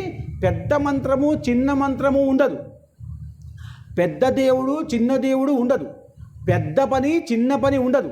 నువ్వు ఎంత భక్తిగా శ్రద్ధగా చేస్తున్నావో అదే పని. ఎంత పెద్ద మంత్రాన్ని నువ్వు తప్పుగా మాట్లాడితే ఏమి ఉపయోగం? రామా అన్న పదం మన జీవితాన్ని ఉద్ధరింపజేస్తుంది. దాంట్లో హల్లులు లేవు, అచ్చులు లేవు, దీర్ఘాలు లేవు, ఏం లేవు. రామా సరిపోయింది. అందుకనే రామ అన్న పదంతో ఆంజనేయ స్వామి అంత సాధించుకున్నాడు. ఆయన యజ్ఞం చేయలే, హోమం చేయలే, అనుష్ఠానం చేయలే, ఏం చేయలే, రామనామ జపము. ఓం నమో భగవతే వాసుదేవాయ. వచ్చాడు, అందరూ వస్తున్నారు, పిల్లవాడిని చూస్తున్నారు, ముచ్చటిస్తున్నారు. ఎంత చిన్న పిల్లవాడైనా అంత బాగా చేస్తుంటే అందరూ కూడా అమ్మ ఇంత బాగా పాడుతున్నావేమిట్రా అని అంటుంటారు. అలా అంటూ ఉంటే అక్కడ ఉన్న వాళ్ళందరూ కూడా అలా అంటూ ఉంటే ఈయనకు చికాకు వచ్చిందట. ఎందుకు? అందరూ కూడా ఆ పిల్లవాడిని పట్టుకుంటున్నారు, ముద్దాడుతున్నారు, చేయి పట్టుకుంటున్నారు, ఇలా నిమురుతున్నారు. ఇదంతా చూసి వాడికి విసుగొచ్చింది. ఎందుకు అంటే బాగా గుర్తుపెట్టుకోండి, బాగా చెప్పే వాళ్ళ దగ్గరికి ఎప్పుడు కూడా బాగా మంది వస్తూ ఉంటే ఆయనకి ధ్యానంలోనే ఉండవలసి వస్తే అక్కడ ఉండరు. అందుకనే గాణగాపురంలో దత్తాత్రేయ స్వామి ఇప్పుడు కూడా ఉన్నారు, కానీ అవస్థలు లేరు, సూక్ష్మ అవస్థలు కనబడకుండా ఉన్నారు. కనబడితే అందరు వెళ్ళి పాదం మీద పడతారు. ఏమంటారు అక్కడ? నాకు మోక్షం కావాలని అడుగుతారు. ఆ గురువు గారికి అడగరు. నాకు ఇల్లు కావాలి, నాకు పెళ్ళి కావాలి, నాకు పిల్లలు కావాలి, నాకు ఇది కావాలి, అన్ని కోరికలే. ఆ కోరికలు ఇవ్వడం ఇష్టం లేకపోవడం వల్ల గాణగాపురం దత్తాత్రేయ అదృశ్యంగా ఉన్నారు. గుర్తుపెట్టుకోండి, ఎందుకు అదృశ్యంగా ఉన్నారో తెలుసుకోవాలి. దానికి అర్థం ఏమిటి? కోరికలు కోరుకోకూడదు. భగవంతుడే ఎప్పుడు అవసరం అప్పుడు ఇస్తేస్తాడు మీకు. అలా ఈ అందరూ వచ్చి ఆయన పట్టుకునేసరికి ఆయన చికాకు వచ్చింది. వచ్చి ఇంకా ఇక్కడ ఉండడం విషయం కుదరదు. అందుకనే చిత్రకూటంలో ఉన్నట్టు రామచంద్ర వారు వెళ్ళిపోయారు దండకారానికి. ఇక్కడే ఉండిపోవచ్చు మంచిగా, కానీ ఈ భరతుడు వచ్చాడు, అందరూ వస్తారు, ఒకళ్ళు చూసి ఒకళ్ళు వస్తారేమో, నన్ను తీసుకెళ్తారేమో, నన్ను మళ్ళీ ఎక్కడ తల్లి దగ్గర తీసుకెళ్తారో, తండ్రి లేడని ఎప్పుడు మెప్పిస్తారో, నాకు కన్విన్స్ చేస్తారో భయం రాముడికి, కాబట్టి వెళ్ళిపోయాడు. గుర్తుపెట్టుకోండి, జనసందోహం ఉన్న దగ్గర ధ్యానం చేయడం కుదరదు. అందుకనే అరణ్యవాసం ఉంది. మనకు అరణ్యవాసం కాకపోయినా కనీసం దైవతావాసం ఉన్నది చాలు. దేవుడి గదిలో తలుపులు పెట్టుకొని కూర్చున్నా చాలు. మనం అది కూడా చేయలేక సమయం లేదు. ఏం లేదు, మనకు సమయం లేదు. రోజు ఏమంటున్నాను, సమయం మాత్రమే ఉండాలి. 24 గంటలు మనకు పరమాత్ముడు ఇచ్చింది. పరమాత్ముడే ఇచ్చాడు. ఇది సత్యమా అసత్యమా? ఆయన కంప్యూటర్ నడిపి అని, ఆయన ఇంకా ఏమని చేయని, 21 సంవత్సరాలు రాని, 30 సంవత్సరాలకు పోని, పరమాత్ముడే సమయాన్ని ఇచ్చాడు. ఎవరికి కూడా గ్యారంటీ కార్డు తీసుకొని రాలేదు పైనుంచి. ఫ్రిడ్జ్కి ఉంది, కూలర్కి ఉంది, టీవీకి ఉంది, కానీ నీకుందా? ఉందా నీకు గ్యారంటీ కార్డు? లేకపోయినా నీకు ఎంత అహంకారం, ఎప్పటి నుంచైనా బతుకుతానన్నది. బతకలేవు, బ్రతికి ఉపయోగము లేదు. కాబట్టి ఎప్పుడు పడితే అప్పుడు, ఎక్కడ పడితే అక్కడ సేవ చేసుకో. ఏం సేవ? భగవత్ సేవ. చెప్తే ఆశ్చర్యం అనిపిస్తుంది, కానీ చాలామంది చేసేవాళ్ళు కూడా ఉన్నారు, కానీ చాలామంది వదిలిపెట్టిన వారు కూడా ఉన్నారు. టైం లేదు కాబట్టి గుడికి వెళ్ళను. ఒకటే కారణం, నాకు ప్రమోషన్ పరమాత్ముడు ఇవ్వలేదు కాబట్టి రేపటి నుంచి గుడికి వెళ్ళను. ప్రమోషన్ ఇచ్చేది సారు, మనం రాసేది మనం. అసలు పెన్ను పుస్తకం బాగా పట్టుకుంటే దేవుడు అవసరం లేదు, కానీ ఇక్కడ కొంచెం పెట్టుకొని అక్కడ ఎక్కువగా పెట్టుకొని పుస్తకాన్ని వదిలిపెట్టాడు, ఫ్రెండ్స్ని వదిలిపెట్టాడు, పార్టీ వదిలిపెట్టాడు, కానీ పరమాత్మని వదిలిపెట్టేస్తాడు. ఎందుకు? కోపం. ఎందుకు? ప్రమోషన్ ఇవ్వలేదు కాబట్టి దేవుడు లేడు. ఎక్కడ కోపం వస్తుంది? దేవుడు వినే కోపం వస్తుంది. ఆయన ఏమన్నాడు కాబట్టి కోపం వస్తుంది. అనేవాడికి కోపం వస్తుందా? కాదు. కాబట్టి ఈయనకి అక్కడ చికాకు వచ్చి ఇంకా అక్కడి నుంచి వెళ్ళిపోదామని ఇంకా నడక మొదలుపెట్టారు. అందరు వెళ్ళిపోయారు, ఈయన నడక మొదలుపెట్టాడు. ఈ నడక బాగా గుర్తుపెట్టుకోండి. అందుకే నడకకి చాలా గొప్పతనం ఉంది. దీని యాత్ర, పాదయాత్ర అన్నారు. నడక ఎక్కడికి వెళ్ళాలి? మన నడక ఎక్కడ ఉండాలి? మన నడక పరమాత్ముడి దిక్కు ఉండాలి, ప్రారబ్ధం దిక్కు ఉండాలి. మన నడక ఎప్పుడు కూడా లాభస్తేషాం జయస్తేషాం కుశస్తేషాం పరాజ. నాకు లాభం కావాలి, ఇది కావాలి, అది కావాలి, అటు దిక్కే పోతుంది నడకంతా. నడక అడ్డుపోకూడదు, నడక ఇటుపోవాలి. ఇటు పోతుంటే అది మన వెనక వస్తూనే ఉంది. నాకు డబ్బు వద్దు బాబోయ్. మీరు ఒకసారి పరీక్ష చేసి చూడండి, ఏం పోయింది మనకి. ఇంకా వయసు బాగా ఉంది, విషయం బాగా ఉంది, పరీక్షలు చేసి తప్పేముంది. ఒకసారి పరీక్ష, నాకు డబ్బు వద్దు బాబా, పరమాత్ముడే కావాలి అనుకుంటూ వెళ్ళండి. డబ్బు మీ వెనకే వస్తుంది అని ప్రవచనం చెప్తుంది, మీరు నమ్మండి. ఈ గోళీ, తెల్ల గోళీ వేసుకుంటే నీకు నొప్పిపోతుంది, ఈ పచ్చ గోళీ వేసుకుంటే వాంతులు రావు, ఈ గోళీ వేసుకుంటే నీకు రోగం రాదు అని డాక్టర్ చెప్తే మనం నమ్ముకొని వేసుకోవట్లే. ఇది అంతే. ఆయన కూడా 6 మాసాలు కోర్సు చెప్తాడు, 7 మాసాలు కోర్సు చేస్తాడు. ఆయన ఇంకా 6 మాసాలతో మళ్ళీ రమ్మంటాడు, మళ్ళీ గోళీలు మార్చిస్తాడు. ఇవన్నీ నమ్మట్లే. మళ్ళీ ఏమంటాడు? 6 మాసాలు తగ్గకపోతే, అయ్యా తగ్గలేదండి, గోళీ మార్చిస్తానమ్మా, డోస్ తగ్గిస్తానమ్మా, ఇంకో గోళీ ఇస్తానమ్మా అనడా? అంటే మీరు వినట్లే, లైన్లు కట్టుకొని పోతున్నారే. పరమాత్ముడి దగ్గర సేవ చేస్తున్నప్పుడు ఒకవేళ ఫెయిల్ అయిపోతే మళ్ళీ ప్రయత్నం చేయడమే, తప్పేముంది? నేను అప్పుడు స్వామి గారు ఇస్తే నేను జపం చేశాను, కానీ దానివల్ల ఏం అవ్వలేదు కాబట్టి ఇప్పుడు ఇబ్బంది. అరే, నీకు అనారోగ్యం వస్తే అట్లే చేస్తావా? నొప్పి తగ్గేంత వరకు డాక్టర్కి పోతావు. ఇక్కడ కాకపోతే హైదరాబాద్ అమెరికా వెళ్తావు, కానీ చేస్తావు. ఏంది ట్రీట్మెంట్? ఎందుకు? డబ్బు ఉంది. మొన్న కూడా ఒక గాయం చనిపోయింది, ఆశా భోస్లే గారు. ఎంత డబ్బు లేదా ఆమె దగ్గర? బ్రతికిందా? డబ్బు వల్ల ప్రాణం నిలబడదు. పరమాత్మ కృప వల్ల ఆరోగ్యంతో ప్రాణం నిలబడుతుంది. ఆరోగ్యంతో ప్రాణం నిలబడి ఉండాలి. అనారోగ్యంగా ఉండి ప్రాణం ఉన్న వేడి కావు. ఆయుష్ ఉంటుంది, ఏం లాభం? 100 సంవత్సరాల ఆయుష్ అంటే 80కి నువ్వు మంచాల పడ్డావు కదా, నీకెందుకు ఆయుష్? ఇంక 20 సంవత్సరాలు నీకు ఎవరు చూడాలి? ఎందుకు ఆయుష్ కోరుకుంటా? ఆయుష్ కోరుకోదు, ఆరోగ్యంతో కూడుకున్న ఆయుష్ కోరుకోవాలి. అజ్ఞానం. పోనీ జ్ఞానం ఉందయ్యా ప్రవచనంలో, నరసింహపురాణం వినండి అంటే వింటామా? టైం లేదు. టైం లేకపోవడం వల్లే వచ్చిన సమస్య. ఆయన ఏం చేస్తున్నాడు, మెల్లమెల్లగా భగవంతుడి దిక్కి వెళ్తున్నాడు, ఇంకా కొంచెం లోపలికి వెళ్తాడు. అందుకే దండకారం నిలవెళ్ళ రాముడు ఇంకా లోతుకు వెళ్ళాడు. అలా ఈయన కూడా లోతుకు వెళ్ళాడు. వెళ్తూ ఉంటే వీళ్ళందరూ వెళ్ళిపోయారు, నారదుడు మళ్ళీ వచ్చాడు. ఏమిటయ్యా వెళ్ళిపోతున్నామంటే, అక్కడ అందరూ వచ్చి నన్ను ముద్దు పెట్టుకుంటారు, నన్ను కౌగులించుకుంటున్నారు, నన్ను మాట్లాడుతున్నారు, కాబట్టి నేను ఓం నమో భగవతయ అనలేకపోతున్నాను. నేను ఏం చేయలేకపోతున్నాను, ఓం నమో భగవతే వాసుదేవాయ అనలేకపోతున్నాను, కాబట్టి నాకు కోపం వచ్చి వెళ్ళిపోతున్నాను. నాకు దేవుడి యొక్క నామస్మరణ చేద్దామంటే చెయ్యలేకపోతున్నాను, కాబట్టి చేయనివ్వట్లేదు, కాబట్టి వెళ్ళిపోతున్నాను. ఎత్తుకపోతాయి, అమ్మ దగ్గర తీసుకెళ్తా, అన్నం పెడతా అనే వాళ్ళు ఎవరు లేడు, నాకు ఇష్టం లేదు, వీళ్ళు కూడా ఇష్టం లేదు. కాబట్టి నారదుడు చాలా సంతోషించి, ఇంకా నీకు ఖచ్చితంగా పరమాత్మ కృప వస్తుందిరా అని చెప్పేసి అనుష్ఠానం చెప్పాడు. ఆయన అప్పుడు అసలు ఎలా ఆ నామస్మరణ చేశాడు అంటే, ఎన్ని విషయాలు వచ్చినా, అంటే ఎన్ని కష్టం వచ్చినా, కష్టాలు వస్తాయి, మంచి పని చేస్తున్నప్పుడు కష్టం రావడమే మంచిది, అది నిలబడిపోతుంది. కష్టం వస్తే నిలబడిపోతుంది. కష్టం రాకుండా సునాయాసంగా లాభమో డబ్బో పేరో వస్తే పడిపోతుంది. కష్టం రాకుండా వస్తే పడిపోతుంది. కాబట్టి ఈయనకు అన్ని కష్టాలు వస్తున్నాయి. ఎలా కష్టం వచ్చిందంటే, ఆయనకి నారదుడు ఏం చెప్పాడు, ఒక స్టెప్ అయిపోయింది. ఏమిటి, నువ్వు ఓం నమో భగవతే వాసుదేవాయ పలుకు అన్నాడు, ఇది అయిపోయింది, పలుకుతున్నాడు. ఇప్పుడేమన్నాడు, నువ్వు భోజనం తీసుకోకుండా చెప్పు. చిన్నపిల్లవాడు కానీ ఏమంటున్నాడు, సరే అన్నాడు. ఆయన 6 మాసములు పూర్తిగా ఏమాత్రం భోజనం తీసుకోకుండా నీళ్లు మాత్రమే తాగి ఈ మంత్రం చేశాడు. మనుషులకి ఓపిక లేదు, గంట సేపు కూర్చోమంటే అవకాశం లేదు, సమయం అంతకంటే ఓపిక అంతకంటే లేదు. మీరు ఎన్ని పుస్తకాలు చదవండి, చాలామంది మీరు ఆడవాళ్ళు చేస్తారు, వ్రతాలు చేస్తారు, ఎన్నో వ్రతాలు, అన్ని వ్రతాల్లో కూడా వాళ్ళు ఎంతో కష్టపడ్డారు. పార్వతీ మాత ఎంత కష్టపడింది అంటే, ఎన్నో రకాలుగా కష్టపడితే శివుడు దొరికాడు ఆమెకు. మరి ఎన్ని రకాలు కష్టపడితే మీ పుస్తకం రోజు చదువుతారు మీరు. తదియ వ్రతం వచ్చిందంటే అదే కథ. ఆకులు తిని, గాలిని తిని, ఏం లేకుండగా అలాగే ఉండి, నీళ్ళల్లో ఉండి, ఇక్కడ దాకా నీళ్ళలో కూర్చుని ఇన్ని చేసిందే పార్వతీమాత. ఆ విషయాన్ని విని చదివి మనం తెలుసుకోవాల్సింది ఏమిటి, ఓపిక తెచ్చుకోరా నాయన. ఓపిక లేకపోతే ఏమిటి ఉపయోగం. కాబట్టి ఏమన్నాడు, అన్నం తినకుండా చేయమంటే సరే అన్నాడు. అన్నం తినకుండా చేశాడు. మళ్ళా కొన్ని రోజులకు మళ్ళీ వచ్చాడు, నువ్వు దీంట్లో కూడా గెలిచిపోయావరా, ఇప్పటి నుంచి అసలు నీళ్ళు కూడా తాగకుండా ఉండమన్నాడు. సరే అన్నాడు. ఆ తర్వాత ఏమన్నాడు, వాయు భక్షణం మాత్రమే, వాయు అంటే గాలి మాత్రమే పీల్చుకొని ఉండాలి. సాధ్యమా? మనకు ఒక పూట ఏకాదశి ఉంటే అసలు ఆగదు, చక్కెర వస్తుంది, కింద పడిపోతాం, నవ్వలేము, మాట్లాడలేము, టీవీ చూడలేము, రిమోట్ దొరకదు, ఎంత అలసిపోతాం మనం. ఏం చేసినా చేయకపోయినా ఏం చేయాలి, టీవీ చూడాలి, రిమోట్ దొరకదు, కళ్ళు బేర్లిపోతాయి, తిరిగిపోతాయి. ఒకటే ఏకాదశి. చాలామంది ఇంకా గురువారం, శుక్రవారం, మంగళవారం, బుధవారం, అయ్యోవారం, ఈ వారం, ఎన్నో వారాలు చేస్తారు. ఎక్కడ పుస్తకంలో వారం చేయమని లేదమ్మా. అందుకనే భాగవతం వినాలి, అందుకనే రామాయణం వినాలి. ఎక్కడ కూడా పుస్తకాల్లో వారం చేయమని లేదు. కానీ అందరూ మేము ఎప్పటి నుంచో చేసుకుంటూ వస్తాం కాబట్టి మీరు చెప్పినా వినం. మరి మీకు ఎవరు చెప్పారు కాబట్టి వింటారు తెలియదు. సంక్రాంతి రోజు ఒక్క కొడుకు ఉన్నవాడు టెంకాయ కొట్టండి, కుప్పలు టెంకాయలు కొట్టేస్తారు. ఎవడయ్యా చెప్పింది, పుస్తకమా, పురాణమా, ధర్మమా? లేదు. కానీ లేదు ఎవరో వాడు అదృశ్యం, వాడు దొరకడం వల్ల పోయి అడుగుదామంటే, చిన్న టెంకాయనా, పెద్ద టెంకాయనా, ఈ టెంకాయనా, ఆ టెంకాయనా, బూరుందా, బూర్లేందా, అసలు పాతదా, కొత్తదా, ఏం అడగరు. కొట్టడమే, లారీలు టెంకాయలు వస్తాయి. అరే ఎక్కడ చెప్పలేదే. వ్రతంలో ఏకాదశి వ్రతం గొప్ప వ్రతం చెప్పడం జరిగింది. ఏకాదశి వ్రతం మాత్రమే వ్రతం, మిగతా వ్రతాలు లేవు. గురువార వ్రతం లేదు ఉదాహరణకి. సరే, అలా ఈయన వాయుభక్షణం మాత్రమే చేయమంటే సరే అన్నాడు. ఇంకా వాయుభక్షణం ఎలా చేయాలని తెలియదు, కానీ ఓం నమో భగవతే వాసుదేవాయ అంటూనే ఉన్నాడు. ఆఖరికి ఆ పరమాత్ముడు చతుర్భుజధారి అయి కిందికి వచ్చాడు.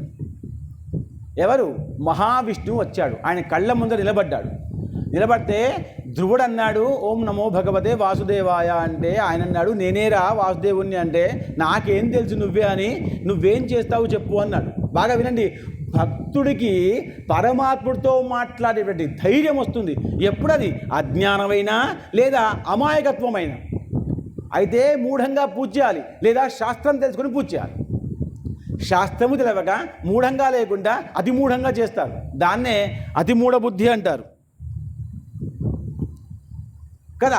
కాబట్టి సరే, నువ్వు విష్ణువు అన్నావు, సంతోషమే. విష్ణువు అయితే నువ్వేం చేస్తావు నాకు చెప్పు అన్నాడు. ఏం కావాలో, నీకు ఏం కావాలన్నా చేస్తానన్నాడు.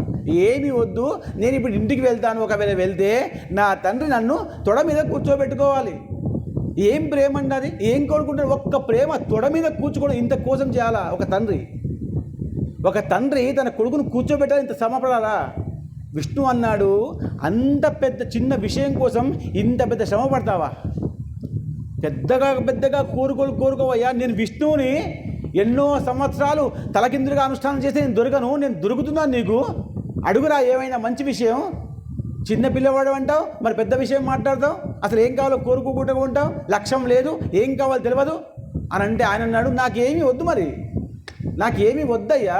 నువ్వు విష్ణువు అయితే, మా పెద్దమ్మ చెప్పింది ఏమని, విష్ణువు కృప చూపిస్తే నువ్వు మళ్ళీ నా గర్భాన పుడతావు, అప్పుడు నీకు తండ్రి యొక్క తొడ మీద కూర్చుంటే అవకాశం వస్తుంది అని చెప్పింది కాబట్టి నేను వచ్చి అనుష్ఠానం చేశాను. నారదు వారు చెప్పారు, ఎవరో చెప్పారు, నారదు కూడా చెప్పలేదు, ఆయన ఎవరో చెప్పారు, చేస్తున్నాను అంతే గుడ్డిగా. విష్ణు అన్నాడు తథాస్తు. బాగా వినండి, ఏమన్నాడు? తథాస్తు. ఇంకా ఇంతకంటే నీకు వాదన విచిత్రం. అసలు ఆ వాదన లేదు, ఏం లేదు. చిన్నపిల్లవాడివా, క్షమించలేము, కొట్టలేము, తిట్టలేము, అడగలేము, చెప్పలేము, నచ్చ చెప్పలేము, ఏం చెప్పలేము.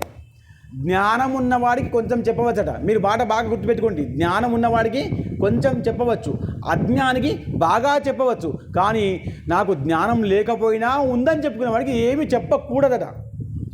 ఇది ధర్మం చెప్పిన మాట. వాడికి వాడే అనుకుంటాడు నాకు అంతా తెలుసని, వాడికి ఏమి చెప్పకూడదట. వాడే నిర్ణయించుకుంటాడు నాకు అంతా తెలుసు, నాకంటే గొప్పవాడు, నాకంటే తెలివి మాత్రం ఎవరు లేడు భూమి మీద. ఇంకా వాడికి ఏం చెప్పకూడదు, నమస్కారం పెట్టి వెళ్ళిపోవాలట. అజ్ఞానికి మస్తు చెప్పవచ్చు, జ్ఞానికి ఇంకా చెప్పవచ్చు. అందుకనే జ్ఞాని ఏమంటాడంటే నాకు కొంచెం తెలుసు, ఇంకా బాగా తెలవాలి ప్రవచనం గురించి. 18 ఏమిటి, ఒకటే పురాణం ఇంకా పూర్తిగా వినలేదు. జ్ఞాని ఏమనుకుంటాడు, నేను ఒకటే పురాణం పూర్తిగా వినలేదు, ఇంకా 17 వినాలి పూర్తిగా అనుకుంటాడు జ్ఞాని. అజ్ఞాని ఏమంటాడు, అసలు నాకు తెలియదు కాబట్టి అన్నీ వింటానంటాడు. కానీ కొంచెం వచ్చిన నాలాంటి వాడు బుద్ధిహీనుడు ఏమనుకుంటాడంటే నాకు అదొచ్చు, ఇదొచ్చు, రామాయణం వచ్చు, భాగవతం వచ్చు, దాంట్లో 2 శ్లోకాలు వచ్చు అనుకున్న వాడికి ఎవ్వడేం చెప్పాడట, పో బాబు నీ మార్గాన్ని నువ్వు వెళ్ళిపోమంటాడు. ఇది అజ్ఞానం. ఏ అజ్ఞానం? జ్ఞానం ఉందని తెలుసుకున్న అజ్ఞానం. కాబట్టి నీకేం చెప్పుడు లేదురా, నువ్వు ఇంటికి వెళ్ళిపో, నీ తండ్రి నిన్ను కూర్చోబెట్టుకుంటాడు పో అన్నాడు. ధ్రువచరిత్ర ఈయనేమన్నాడు, వీడి పిల్లవాడే కానీ పెద్దగా అయిన తర్వాత నీకు గొప్ప వరం ఇస్తానరా అన్నాడు. నీకు నా వరం ఏవద్దన్నాడు. వరం వద్దు, ఏవద్దు, ఇంటికి వెళ్తున్నాను, నాకు మార్గం చూపించు, ఇంటికి వెళ్ళంగానే నా తండ్రి నన్ను కౌగలించుకొని తొడ మీద కూర్చోబెట్టుకోవాలి, అంతే. జీవిత సాఫల్యం అనుకుంటాడు దీనికి, అంతే. ఎవరికి ఎంత జ్ఞానం ఉందో అంతే.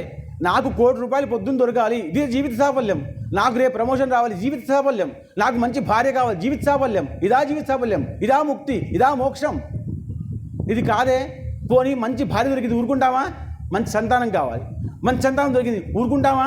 ఆ పిల్లవాడికి మంచి విద్య రావాలి, మంచి విద్య వస్తే ఊరుకుంటామా? వాడికి మంచి ఉద్యోగం కావాలి. నీ కోరికలు ఎప్పుడైపోతాయి? బస్ దొరకాలి, సీట్ దొరకాలి, కిటికీ పక్కన దొరకాలి, పక్కన వాసన ఉన్నవాడు ఉండకూడదు, ఎన్ని ఉంటాయి? పక్కన తాగుపోతే ఒకడు ఉంటాడు, వాడికి వాసన బాగా కోపం వస్తుంది. బస్ దొరకాలి, సీట్ దొరకాలి, కిటికీ పక్కనే ఉండాలి, మన పక్కన మంచివాడు ఉండాలి. ఇన్ని కోరికలు ఉన్నాయి ఒక బస్ దొరకాలంటే. మరి ఇక నీ కోరికలు ఎప్పుడైపోవాలి? ఎప్పుడు పరమాత్ముడి దగ్గరికి వెళ్ళాలి? వెళ్ళలేవు. వెళ్ళాలి అంటే పరమాత్ముడి కోసమే పనిచేయాలి. ఈయనేమన్నాడు, విష్ణు అన్నాడు, ఇంకా నువ్వు వెళ్ళవయ్యా, నీతో చెప్పడం కాదు, కానీ నువ్వు పెద్దయ్యాక గొప్పవాడు అవుతా అంటే నాకు గొప్పవాడి కూడా అవసరం లేదు, నాకు కావాల్సింది అన్నాడు. పొమ్మన్నాడు, పోయాడు. ఇంటికి పోగానే పోయేసరికి ఆయనకు అప్పటికే 16 సంవత్సరాలు గడిచిపోయాడు. బాగా గుర్తుపెట్టుకోండి, మీరు ఒక మాట, 5 సంవత్సరాలుగా ఉన్నాడు పిల్లవాడు, బయటకు వెళ్ళిపోయి 16 సంవత్సరాల తర్వాత వచ్చాడు అంటే అంతకాలం అనుష్ఠానం మాత్రమే చేశాడు. ఎవరిని వదిలిపెట్టి? తల్లి, తండ్రి, రాజ్యము, ధర్మము అన్నీ వదిలిపెట్టాడు. మీరు ఒక మాట అడగవచ్చు, స్వామి మరి మేము కూడా అన్నీ వదిలిపెట్టి చేయవచ్చా అంటే నేనంటా నా చేయమని. మీకు మొదలు ఉద్యోగం కావాలి, పొద్దున్న లేవంగానే, తప్పేమీ లేదు, ఇది కలియుగం. కానీ ఉద్యోగం చేసేది మీరు 8 గంటలు, పడుకునేది 8 గంటలు. 8 గంటల పడుకోలోంచి అరగంట తీయండి, ఉద్యోగం నుంచి అరగంట తీయండి, 1 గంట పరమాత్మని కేటాయించండి. అలా కేటాయించకపోతే మరి ఎప్పుడు కేటాయిస్తారు? పరమాత్ముడు ఎంతో సంతోషిస్తాడు. 1 డజన్ అరటి పండ్లు తీసుకొచ్చి పిల్లవాడి చేతిలో పెడితే ఆ పిల్లవాడి చేతిలో పెట్టిన తర్వాత మళ్ళీ తండ్రి అంటాడు, నాన్న 1 అరటి పండు ఇవ్వరా నాకు. తండ్రి ఏమంటాడు, 1 అరటి పండు ఇవ్వరా. తల్లి ఏమంటుంది, నాకైనా 1 పండు ఇవ్వరా. మా అమ్మ వస్తాడు, 1 పండు ఇవ్వరా. ఎవ్వడికి నేను ఇవ్వను అంటాడు పిల్లవాడు. కానీ ఒకవేళ ఆ పిల్లవాడు 12 అరటిపండ్లోంచి ఒక్క పండు తెంచి ఆ ఎంగిల్ చేసి సగం చేసి ఆ ముక్క పెట్టి తండ్రి చేతిలో పెట్టినా తండ్రి ఎంతో ఆనందించి అయ్యా నా కొడుకు నాకు అరటిపండు ఇచ్చాడని మొత్తం కాళ్ళకి చెప్పుకుంటాడు. ఏమిటి? ప్రేమ. నా కొడుకు నాకు పండిచ్చాడు. ఇచ్చింది ఎవరు? పండ్లానికి తండ్రే. అడిగింది ఎవరు? తండ్రే. ఇచ్చింది ఎవరు? కొడుకే. ఆయన పనులే ఆయన ఇంకో ఆయన దగ్గర ఇచ్చి మళ్ళీ అడుక్కుంటాడు తండ్రి. పరమాత్ముడు కూడా అలాగే మీకు ఇంత జీవితం ఇచ్చి ఇంత గంటలు మీకు ఇచ్చిన తర్వాత దాంట్లోంచి ఒక్క గంట అడుక్కుంటే మీరు ఇవ్వకుండా ఉంటే బాధపడాలి పరమాత్ముడు. ఇస్తే సంతోషిస్తాడు, ఇవ్వకపోయినా సంతోషిస్తాడు. ఆ అరటిపండు ఇవ్వకపోతే తను కొడతాడా తిడతాడా పంపించేస్తాడు ఇంట్లోంచి. కానీ బాధపడతాడు, అయ్యో నా కొడుకుకి ఈ గుణం రాలేదే, నా కొడుక్కి ఇంకో వాళ్ళకి ఇచ్చే గుణం రాలేదే అని బాధపడతాడు. ఆ బాధే కర్మ సిద్ధాంతము. పెద్ద పెద్దగా అక్షరాలు వెతుక్కోకండి. కర్మ సిద్ధాంతం అంటే ఏమిటి, యోగ సిద్ధాంతం ఏంటివి, జ్ఞానకాండ అంటే ఏమిటి వెతకకండి. చిన్న చిన్న విషయాల నుంచి వెతకండి. పరమాత్ముడు ఇచ్చిన సమయం నుంచి పరమాత్ముడికి సమయం ఇవ్వకపోతే మన జీవితం వృధా. కోపం వస్తుందా? బాధ అనిపిస్తుందా?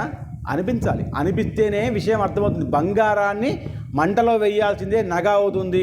బంగారం ముద్దకు ముద్ద కొనుక్కొని చెవుకు పెట్టుకుంటామా బంగారం ముద్ద? దానికి మంచిగా వేడిలో వేసి దానికి మంచిగా వంచి ఒక ఆకారం ఇచ్చి పెట్టుకుంటే కమ్మో బుట్టో ముక్కు పుల్లో నెక్లెస్ అవుతుంది. బంగారం ఉంది మూడుతుందని చెప్పేసి కుప్ప బిస్కెట్ పెట్టుకుంటా, బిస్కెట్ ఇక్కడ పెట్టుకోము కదా. ఎలా చేయాలి? దాన్ని మార్చాలి. ఎక్కదు మీకు ఇప్పుడే. ఎందుకు అంటే మీరు ఇక్కడ లేరు కాబట్టి. ఇక్కడ బంగారాన్ని ఎవరు పెట్టుకోరు. బంగారం ఆభరణాలు పెట్టుకుంటారు. మీకు ఇచ్చిన జన్మను సాధక చేయాలి అంటే ధర్మం గెలవాలి అంటే పుణ్య మార్గంలోకి వెళ్ళాలి. ఈయన ఇంటికి వచ్చాడు. ఇంటికి వస్తే అప్పటికి వాడికి 16 సంవత్సరాలు. తండ్రి సంతోషించి పిల్లవాడు రాగానే పరిగెత్తుకుంటూ వెళ్ళి ఆ పిల్లవాడిని కౌగలించుకున్నాడు. మీరు ఒక మాట గుర్తుపెట్టుకోండి, తండ్రికి పిల్లవాడిని కౌగలించుకునేటువంటి గుణం రావాలి, పిల్లవాడికి కూడా తండ్రిని కౌగలించుకుందామన్న గుణం రావాలి. అదే విషయం వాడికి అమ్మాయి పుట్టి ఉంటే ఒక్కసారి 5 సంవత్సరాల పిల్లకు దాటాయా ఇంకా అమ్మాయి ఆ రూమ్లో పడుకుంటూ ఉందని తండ్రి కూడా ఆ రూమ్లో పోకూడదు. శాస్త్రం చెప్పిన మాట గుర్తుపెట్టుకోండి. ఆ తండ్రికి కూడా అధికారం లేదు పిల్ల పడుకుంది అంటే లోపలికి వెళ్ళి చూడ్డానికి. ఆమె అంతే. ఇదే ధర్మం చెప్పిన మాట. కానీ పిల్లవాడు ఎంత పెద్దవాడైనా కౌగులించుకోవచ్చు. పిల్లవాడిని కౌగులించుకోవడం అంటే తనకు తాను కౌగులించుకోవడం. మనం కౌలించుకోవచ్చా? లేదు. కాబట్టి నా పిల్లవాడు, నా రక్తము, నా వంశము, నా పేరు ప్రతి నిలబెడతాడు కాబట్టి వీడు నావాడు అని గట్టిగా కౌగులించుకోవడం అంటే అది ఆత్మతృప్తి. ఎంతో ఆనందం పిల్లవాడిని కౌగిలించుకోవడం అంటే. అదే పిల్ల విషయంలో వస్తే ముట్టుకోకూడదు కూడా. ఈ భాగంలో చిన్నగా ముద్దు పెట్టుకోవాలి ఎప్పుడైనా ప్రేమ బాగా అనిపిస్తే, లేదా చెయ్యి పెట్టి ఇక్కడ చిన్నగా ముద్దు పెట్టుకోవాలి. కానీ ఇప్పుడు అలా చేయట్లే. ఏ తండ్రి వ్యవహారం చేయట్లే, ఏ పిల్ల వ్యవహారం చేయట్లే. అంటే కోపాలు వస్తాయి. చెప్పకుండా ఉంటే కుదరదు. నాకు భగవంతుడు పైనుంచి చెప్పాడు, ఎవ్వరు వచ్చినా విషయం అయితే చెప్పవయ్యా. ఇవాళ వింటాడు, లేదు వినకపోతే వినకపోడు పోని. సాయందే ఒక్కడు వింటాడు, మేము చెప్తాం. మరేం చేస్తాం? కానీ ధర్మశాస్త్రం చెప్పకుండా ఉంటే ఎట్టా? ఎప్పుడు మనం నేర్చుకుంటాం, ఎప్పుడు ముందుకు వెళ్తాం, ఎప్పుడు ధర్మకార్యాన్ని పట్టుకుంటాం. కాబట్టి తండ్రి ఉత్తానపాదుడు కౌగులించుకున్నాడు. ధ్రువుడు ఆ కౌగులింతలో మునిగిపోయి అమ్మా నా తండ్రి నన్ను పట్టుకున్నాడే. అప్పుడు మౌనంగా ఉన్నాడు కదా. నేను కూర్చున్నప్పుడు తొడ మీద తల్లి తీసేస్తే ఏమనలేదే, కానీ ఈరోజు నన్ను కౌగులించుకున్నాడు. ఏమిటి కారణం? నేను చేసిన విష్ణు భక్తి. గుర్తుపెట్టుకోండి, ఇది ధ్రువ చరిత్ర. నరసింహపురాణంలో ప్రహ్లాద చరిత్ర ఎంత గొప్పగా ఉందో ధ్రువ చరిత్ర కూడా అంతే గొప్పగా ఉంది. పట్టుకోండి ధ్రువుణ్ణి పట్టుకుంటే ఇంత చిన్న అవమానం వల్ల అంత పెద్ద విష్ణు దొరికే అవకాశం అని చెప్తుంది ప్రవచనం. మనకు ప్రవచనం ఏం చెప్తుంది? ఇంత చిన్న అవమానం తల్లి చేస్తే అంత పెద్ద విష్ణువు దొరికాడని చెప్తుంది ప్రవచనం. దాంట్లో ఉన్న ఆంతర్యాన్ని మనం లాక్కోవాలి. పట్టుకోగానే అక్కడి నుంచి సురీచ వచ్చింది, తర్వాత సునీతి కూడా, ఇద్దరు కూడా వచ్చారు, ఉత్తముడు కూడా వచ్చాడు. అందరూ వచ్చి ఆయన్ని మాత్రమే కౌగిలించుకొని నువ్వే చాలా గొప్పవాడివయ్యా, ఇప్పటిదాకా నీకు తండ్రే కావాలన్నావు, తండ్రి కాదు నువ్వు అంత గొప్పవాడి కాబట్టి తండ్రి నీవాడే, మేమందరము నీ వాళ్ళమే. బాగా గుర్తుపండి, తండ్రి నీవాడే, మేమందరము నీ వాళ్ళమే, ఈ రాజ్యం కూడా నీదే. చూడండి, ఒక్క చిన్న పిల్లవాడికి ఒక్క చిన్న కోరిక మీద నుంచి అంత పెద్ద విష్ణువు దొరికి ఇదంతా పరమాత్ముడు తలుచుకుంటే అంతా ఒకటేసారి ఇచ్చేస్తాడు. अंधा जब आंख मांगता है तो भगवान एक आंख नहीं 2 आंख एक ही बार दे देता है. నాకు కూడా హిందీ పెద్దగా రాదు కానీ చెప్తున్నా, గుడ్డివాడు ఒక కన్ను అడితే పరమాత్ముడు ఒకటి కాదు 2 ఒకటేసారి ఇచ్చేస్తాడు. పరమాత్ముడు దయాశీలుడు. అలా ఈయనకి ఇప్పుడు రాజ్యం వచ్చింది, తండ్రి వచ్చాడు, ఆ పెద్ద తల్లి వచ్చింది, చిన్న తల్లి సంతోషంగా ఉంది. చిన్న తల్లి తన స్వతహాగా తల్లి సంతోషిస్తుంది, ఆ తల్లి తప్పుగా మాట్లాడలేదు, తండ్రి కౌగలించుకున్నాడు. ఏం కారణం చేతైతే పోయాడో ఆ కారణం గెలిచేశాడు. ఇది ఈయన వంతు. కానీ విష్ణువు ఏమనుకుంటాడు, ఈయనకి పెద్ద స్థానం ఇవ్వాలి. ఎందుకు? చిన్న వయసులో ఉండి చిన్న కారణం చేత భయపడకుండగా, బాధపడకుండగా, తప్పనుకోకుండగా, అధైర్యపడకుండగా ధర్మాన్ని పట్టుకొని పరమాత్మున్నే పట్టుకుందాం అనుకున్నవాడు కాబట్టి గొప్పవాడవ్వాలి అని ఆయనకి అప్పుడు తండ్రి కూడా ఇంకా మెల్లగా మెల్లగా గొప్పవాడైపోయాడు బాబు నువ్వు, కాబట్టి రాజ్యాన్ని తీసుకొని ఇచ్చేశాడు. గుర్తుపెట్టుకోండి, ధ్రువుడికి రాజ్యం ఇచ్చేశాడు. ఉత్తానపాదుడు మెల్లమెల్లగా వృద్ధుడు అవుతున్నాడు. ఇంకా తల్లిదండ్రులు అందరూ కలిసి ఉంటున్నారు. కానీ ఈయనకు ఎక్కడో ఒక చిన్న బాధ ఉంది. మీకు ఈ బాధ నేను చెప్తే అర్థమవుతుంది, అప్పుడే మీకు కూడా అర్థం కాదు. ఎందుకంటే అదంతే. ఇంకా మనం మెల్లమెల్లగా కథల్లోకి వస్తాం కాబట్టి మనకు దోమలు కుడుతున్నాయి కదా, కథల్లోకి రావడం కష్టం. మెల్లగా మెల్లగా మెల్లగా వస్తారు. నిన్న వచ్చిన వాళ్ళు ఎవరు లేరు, ఇవాళ రేపు ఉండరు. కాబట్టి నిన్న చెప్పిన ధర్మ సిద్ధాంతం వేరుంది, ఇవాళ ధర్మ సిద్ధాంతం వేరుంది. నిన్న సుదర్శనుడు ఉన్నాడు, ఇవాళ ధ్రువుడు ఉన్నాడు, రేపు ఇంకొకటి వస్తాడు. మనం రేపు వస్తామో రామో, పార్టీకి వెళ్తామో, కిట్టి పార్టీకి వెళ్తామో తెలియదు. మన జీవితం ఇట్లాగే సాగిపోతుంది. కాబట్టి ఈయనకి ఏమనిపించిందంటే, ఇంత రాజ్యం దొరికినా, తల్లి సంతోషించినా, పెద్ద తల్లి సంతోషించినా, తండ్రి కౌగిలించుకున్నా ఎక్కడో చిన్న వెల్తి ఉంది. ఏమిటి వెల్తి అని రోజు ఆలోచిస్తున్నాడు, మొదలుపడుతున్నాడు. అంత ఆనందమేమీ లేదు, అంత ఆనందమేమీ లేదు. ఆనందం లేకుండా ఉంటే రాజ్యం ఇచ్చినా, 2 రాజ్యాలు ఇచ్చినా ఉపయోగం లేదు. రాజ్యం ఎప్పుడు ఉండాలి అంటే నువ్వు ఆనందంగా ఉన్నప్పుడు. నీకు మనసులో ఆనందమే లేకపోతే ఏమిచ్చినా నీకు కుదరదు. నీ కొడుకు స్కూల్లోంచి ఇంటికి రాలేదు అంటే అప్పుడు నువ్వు ఎంత మంచి ఎపిసోడ్ ఉన్నా నువ్వు చూడవు. ఎందుకు? నీలో ఆనందం లేదు కాబట్టి. నీలో భయం మాత్రమే, నా కొడుకు ఇంకా రాలేదు, నా కూతురు ఇంకా రాలేదు అని. నిన్న మనం ఎపిసోడ్ చూడలేదే, ఇది మిస్ అయిపోదామని టీవీ చూసుకుని కూర్చోడు. చెప్పులు లేకుండా, చీర కూడా అంతంగా కట్టుకోకుండా, చెప్పులు కూడా వేసుకోకుండా 12 గంటలకి మధ్యాహ్నం ఎండలో పరిగెత్తుకుంటూ స్కూల్కి వెళ్తుంది తల్లి. నా పిల్ల రాలేదు కాబట్టి. అయ్యో నేను దేన్నో మిస్ అవుతున్నానే, నా సీరియల్ పోతుంది అనుకుంటుంది. అప్పుడు అనుకోదు. ఎక్కడ? ఎప్పుడని? ఎప్పుడైతే అతి ప్రేమ ఎక్కడ ఉంటుందో అక్కడికి వెళ్తుంది. అందుకనే ఈ ప్రేమ పరమాత్ముడి మీద ఉంచుకోవాలి. నేను ఏదో సాధించానని అందరూ అనుకుంటున్నారు, కానీ నేను ఏదో సాధించలేదు, ఏదో కోల్పోయాని అని అనుకొని రోజు అనుకుంటాడు. రాజ్యంలో ఉన్నాడు కానీ రాజ్యకాంక్ష లేదు, రాజ్యవాంఛ లేదు, రాజులాగా ఉండట్లేదు.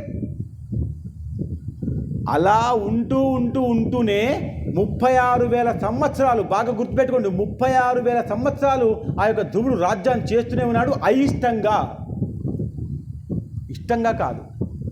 ఎక్కడో తప్పు జరుగుతుంది, ఏదో జరుగుతుంది, నాకు ఏదో దొరకలేదు, ఏం కావాలో అది దొరకలేదు, మానసిక తృప్తి లేదు. అయితే ఎవరైతే ఈ విషయాన్ని ఇచ్చారో, ఎవరైతే ఈ విషయాన్ని ఇచ్చారో, ఈ ఓం నమో భగవతే వాసుదేవాయ ఆయన జ్ఞాపకం చేసుకున్నాడు. కష్టం వచ్చినప్పుడు గురువుని జ్ఞాపకం చేసుకోవాలి. నా గురోరధికం చేసుకున్నాడు. నారదుడు వచ్చాడు. 36,000 సంవత్సరాలు రాజ్యం చేసిన తర్వాత గుర్తుపెట్టుకోండి, అంటే ఎప్పుడో పెట్టినటువంటి విత్తనం మనం రోడ్డు మీద పోతూ ఉంటే ఎప్పుడో అక్కడ టర్బూజ్ గింజలు వేసేస్తే కొంతకాలం మళ్ళీ పోతే అక్కడ టర్బూజ్ చెట్టు అవుతుంది, సీతాఫలం చెట్టు అవుతుంది, జాంపండు చెట్టు అవుతుంది. మనం అనుకోవచ్చు అప్పుడు నేనే ఇక్కడ వేశానని. అది నువ్వు గుర్తుపట్టడం పట్టకపోవడం నీ ఇష్టం, కానీ ఎప్పుడు నువ్వే వేసి ఉంటావు. అడవుల్లో చెట్లు అవుతున్నాయి, జాంపట్లు, అరటిపండ్లు అంటే ఎవరు వేస్తారు? మీరే వేస్తారు. ఎవరో మనం గుర్తుపట్టం అంటే. కానీ ఎప్పుడో ఎక్కడో బీజం వేసినప్పుడు నారద వారు జ్ఞాపకం చేస్తే వచ్చారు. ఏమైందయ్యా? ఏమీ లేదు స్వామి, నేను ఏదో సాధించాలని అందరూ అంటున్నారు. బాగా గుర్తుపెట్టుకోండి, చాలా ఫస్ట్ క్లాస్లో పాస్ అయిన వాడు చిన్నగా బాగా మనకు ఆయనకి అంటూ ఉంటే ఆయన ఏమంటాడు? ఏం లేదండి, అంత గురువుల కృప అండి, మా అమ్మ గొప్పతనం అండి, మా గురువు గారి కృప అండి. కానీ నా గొప్పతనం చెప్పాడు. నువ్వు చాలా ఫస్ట్ క్లాస్లో పాస్ అయ్యావా, నువ్వు చాలా గొప్పవాడు అంటే చాలా సంతోషం అండి, కానీ అదంతా మా అమ్మ ఆశీర్వాదం అండి, మా గురువుల కృప అండి అంటాడు. ఎవరు? మంచివాడు. దరిద్రుడు ఏమంటాడు? అవును మరి, మా అమ్మ పుస్తకం కూడా కొనివ్వలే, నేనే కొనుక్కొని ఫ్రెండ్ పుస్తకం చదువుకున్నా, మా గురువుగారు ఏం చెప్పేది కాదు, నేనే రాత్రంతా దీపం కింద కూర్చొని చదువుకున్నా అని చెప్తాడు. వీడు ధర్మానికి పనికిరాడు. ఎవరైతే మనం గొప్పతనాన్ని, మనం చేసిన శ్రేష్టత్వాన్ని వేరే వాళ్ళకి అప్పచెప్తారో, అర్పణం చేస్తారో వాడు గొప్పవాడు అవుతాడు. దాన్నే సమర్పణ బుద్ధి అంటారు. నువ్వు చేసావు కాబట్టి నేను ప్రవచనం నేను చెప్తున్నాను కాదు, మీరు వింటున్నారు కాబట్టి చెప్తున్నాను. నేను చెప్తున్నాను కాదు, పరమేశ్వరుడు చెప్పిస్తున్నాడు కాబట్టి చెప్తున్నాను. ఇది మంచి గుణం. మరి 2 గంటలు రావడం, 2 గంటలు పోవడం, 2 గంటలు చదవడం, మీకోసం టైం కేటాయించడం, ఫోన్లు చేయడం ఏమిటండి అని అనుకుంటే అహంకారం అయిపోతుంది. ఆ ధర్మం అంతకంటే అయిపోతుంది. కాబట్టి నారదుడికి ఆయన చెప్తున్నాడు, ఏదో వెల్తిగా ఉంది అంటే అప్పుడు ఆయన అన్నాడు, నీకు ఒకప్పుడు నేను జపం ఇచ్చానే చేసుకుంటూ కూర్చున్నప్పుడు విష్ణువు వచ్చాడు కదా, విష్ణువు నీవే అడిగావయ్యా? బాగా వినండి. ఎప్పుడు? సమయం అంతా అయిపోయిన తర్వాత. అందుకనే సమయం కంటే ముందు, సమయం తర్వాత ఏమీ రాదు. ఈ అన్ని మాటలు కట్టి పెట్టుకోవాలి. ఏమడగావయ్యా? నేను ఏమడగలేదు, నేను దేనికోసం అది వచ్చానో అదే అడిగాను. ఏమడిగావు నువ్వు? తండ్రి తొడ మీద కూర్చోవాలి అని అడిగావు, ఇచ్చేశాడు కదా, మరి ఇంకా ఏం వెళ్తూ ఉంది నీకు? ఇంకా వెళ్తే ఎక్కడదయ్యా అంటే ఆయన అన్నాడు, అంత గొప్ప పరమాత్ముడు వచ్చాడని నాకు మెల్లమెల్లగా అనిపించింది కదా, ఇప్పుడిప్పుడే ఆయన పరమాత్ముడు అని. నాకు వయసు వచ్చినా కొద్దీ, జ్ఞానం వచ్చినా కొద్దీ ఆయన గొప్పవాడు అని నాకు ఇప్పుడు అర్థమవుతుంది. కాబట్టి అసలు ముక్తిని ప్రసాదించే పరమాత్ముడిని ముక్తి అడగకుండా నేను చిన్న కోరిక కోరుకున్నాను, నేను తప్పు చేశాను అన్నాడు. బాగా గుర్తుపెట్టి, పరమాత్ముడు విష్ణువు వస్తే ముక్తి ఇచ్చేస్తాడు. గొప్ప విషయం ముక్తి. జీవితంలో మనకు కావాల్సింది ఏమిటి? ఆఖరి విషయం ముక్తి కదా. ఆ ముక్తి కోరుకునే సమయంలో నేను ముక్తి కోరుకోకుండా చిన్న కోరిక కోరుకున్నాను కాబట్టి నేను ఇప్పుడు బాధలో ఉన్నానయ్యా అన్నాడు. అనగానే ఆయన అన్నాడు, నువ్వు పరమాత్ముడికి అడగలేదు, కానీ పరమాత్ముడు నీకు ఎప్పుడో ముక్తిని ఇచ్చేశాడు. బాగా గుర్తుపెట్టుకోండి. పిల్లవాడు ఊరు నుంచి వస్తున్నాడు అంటే హాస్టల్ నుంచి ఏం కావాలో పిల్లవాడికి తల్లి తయారు చేసే పెడుతుంది, ఇవ్వదంతే. ఎందుకు ఎప్పుడు ఇస్తుంది? ఎప్పుడు అడుగుతాడో, ఒక్కసారి నా పిల్లవాడు అడిగితే ప్రేమగా ఇస్తాను అని మనసులో అనుకుంటూ ఉంది. ఎప్పుడో తయారు చేసి పెడుతుంది అమ్మకి అన్నీ తెలుసు పిల్లవాడికి ఏం కావాలో. కానీ ఆమె కోరిక ఏంటంటే, ఒక్కసారి నా పిల్లవాడు అడగాలి, అమ్మా నాకు గులాబ్ జామ్ చేసివా అమ్మా అని అనగానే సంతోషిస్తాడు. అమ్మ ఎంతో సంతోషిస్తుంది. ఆహా, నా కొడుకు నాకు అడిగాడే, నేను ఇంకా మంచి విషయం తయారు చేసి ఇస్తాను, నేను ఇంకా మంచి విషయం తయారు చేసి ఇస్తాను అని సంతోషించి పులకరించిపోయి ఆ విషయాన్ని తయారు చేసిస్తుంది. తయారు చేసిన సమయంలో దాంట్లో ప్రేమ మునిగి ఉంటుంది కాబట్టి ఆ గులాబ్ జాము ఎంతో రుచికరంగా అవుతుంది. ఎందుకు? దాంట్లో ప్రేమ ఉంది కాబట్టి. ఎంత గొప్ప విషయం ఇది. కాబట్టి ఇంకా ఖచ్చితంగా నీకు మోక్షం పరమాత్ముడు ఎప్పుడో ఇచ్చేశాడయ్యా. కానీ నువ్వు వెల్తిగా ఉన్నావు కదా, ఎప్పటి వరకైతే గురుదర్శనం మళ్ళీ అవ్వదో అప్పటి వరకు ముక్తి లేదు. మీరు గుర్తుపెట్టుకోండి బాగా. మీకు ఒకసారి గురుదర్శనం అయింది, వెళ్ళిపోయాడు గురువు. మళ్ళీ గురువును జ్ఞాపకం చేసుకోలేదు కాబట్టి నీకు ధర్మం జ్ఞాపకం రాలేదు. ధర్మం జ్ఞాపకం ఎప్పటి వరకైతే నన్ను జ్ఞాపకం చేయలేదు గురువు కానీ, అప్పటిదాకా నీకు మోక్ష మార్గం దొరకదు. నా గురోరధికం, నా గురోరధికం, నా గురోరధికం. కాబట్టి ఇవ్వల జ్ఞాపకం చేస్తావు. ఇప్పుడే నేను వచ్చాను, ఇప్పుడే చెప్తున్నాను, అసలు నువ్వు చాలా గొప్పవాడివి అయిపోయావయ్యా. నువ్వు నక్షత్ర మండలంలో ధృవతారగా మిగిలిపోతున్నావు. అన్ని నక్షత్రాలు తిరుగుతూ ఉంటాయి కానీ ధృవతార ఒక్కదే దగ్గర ఉండి ఉంటుంది. దాని చుట్టూ అన్ని ధృవ నక్షత్రాలు తిరగాలి. నువ్వు ధ్రువుడివి, నువ్వు ధృవతారవి, ధృవ నక్షత్రానివి. ఇంత గొప్ప విషయం పరమాత్ముడు నీకు అప్పుడే ఇచ్చేశాడయ్యా అని చెప్పంగానే సంతోషిస్తున్నాడు.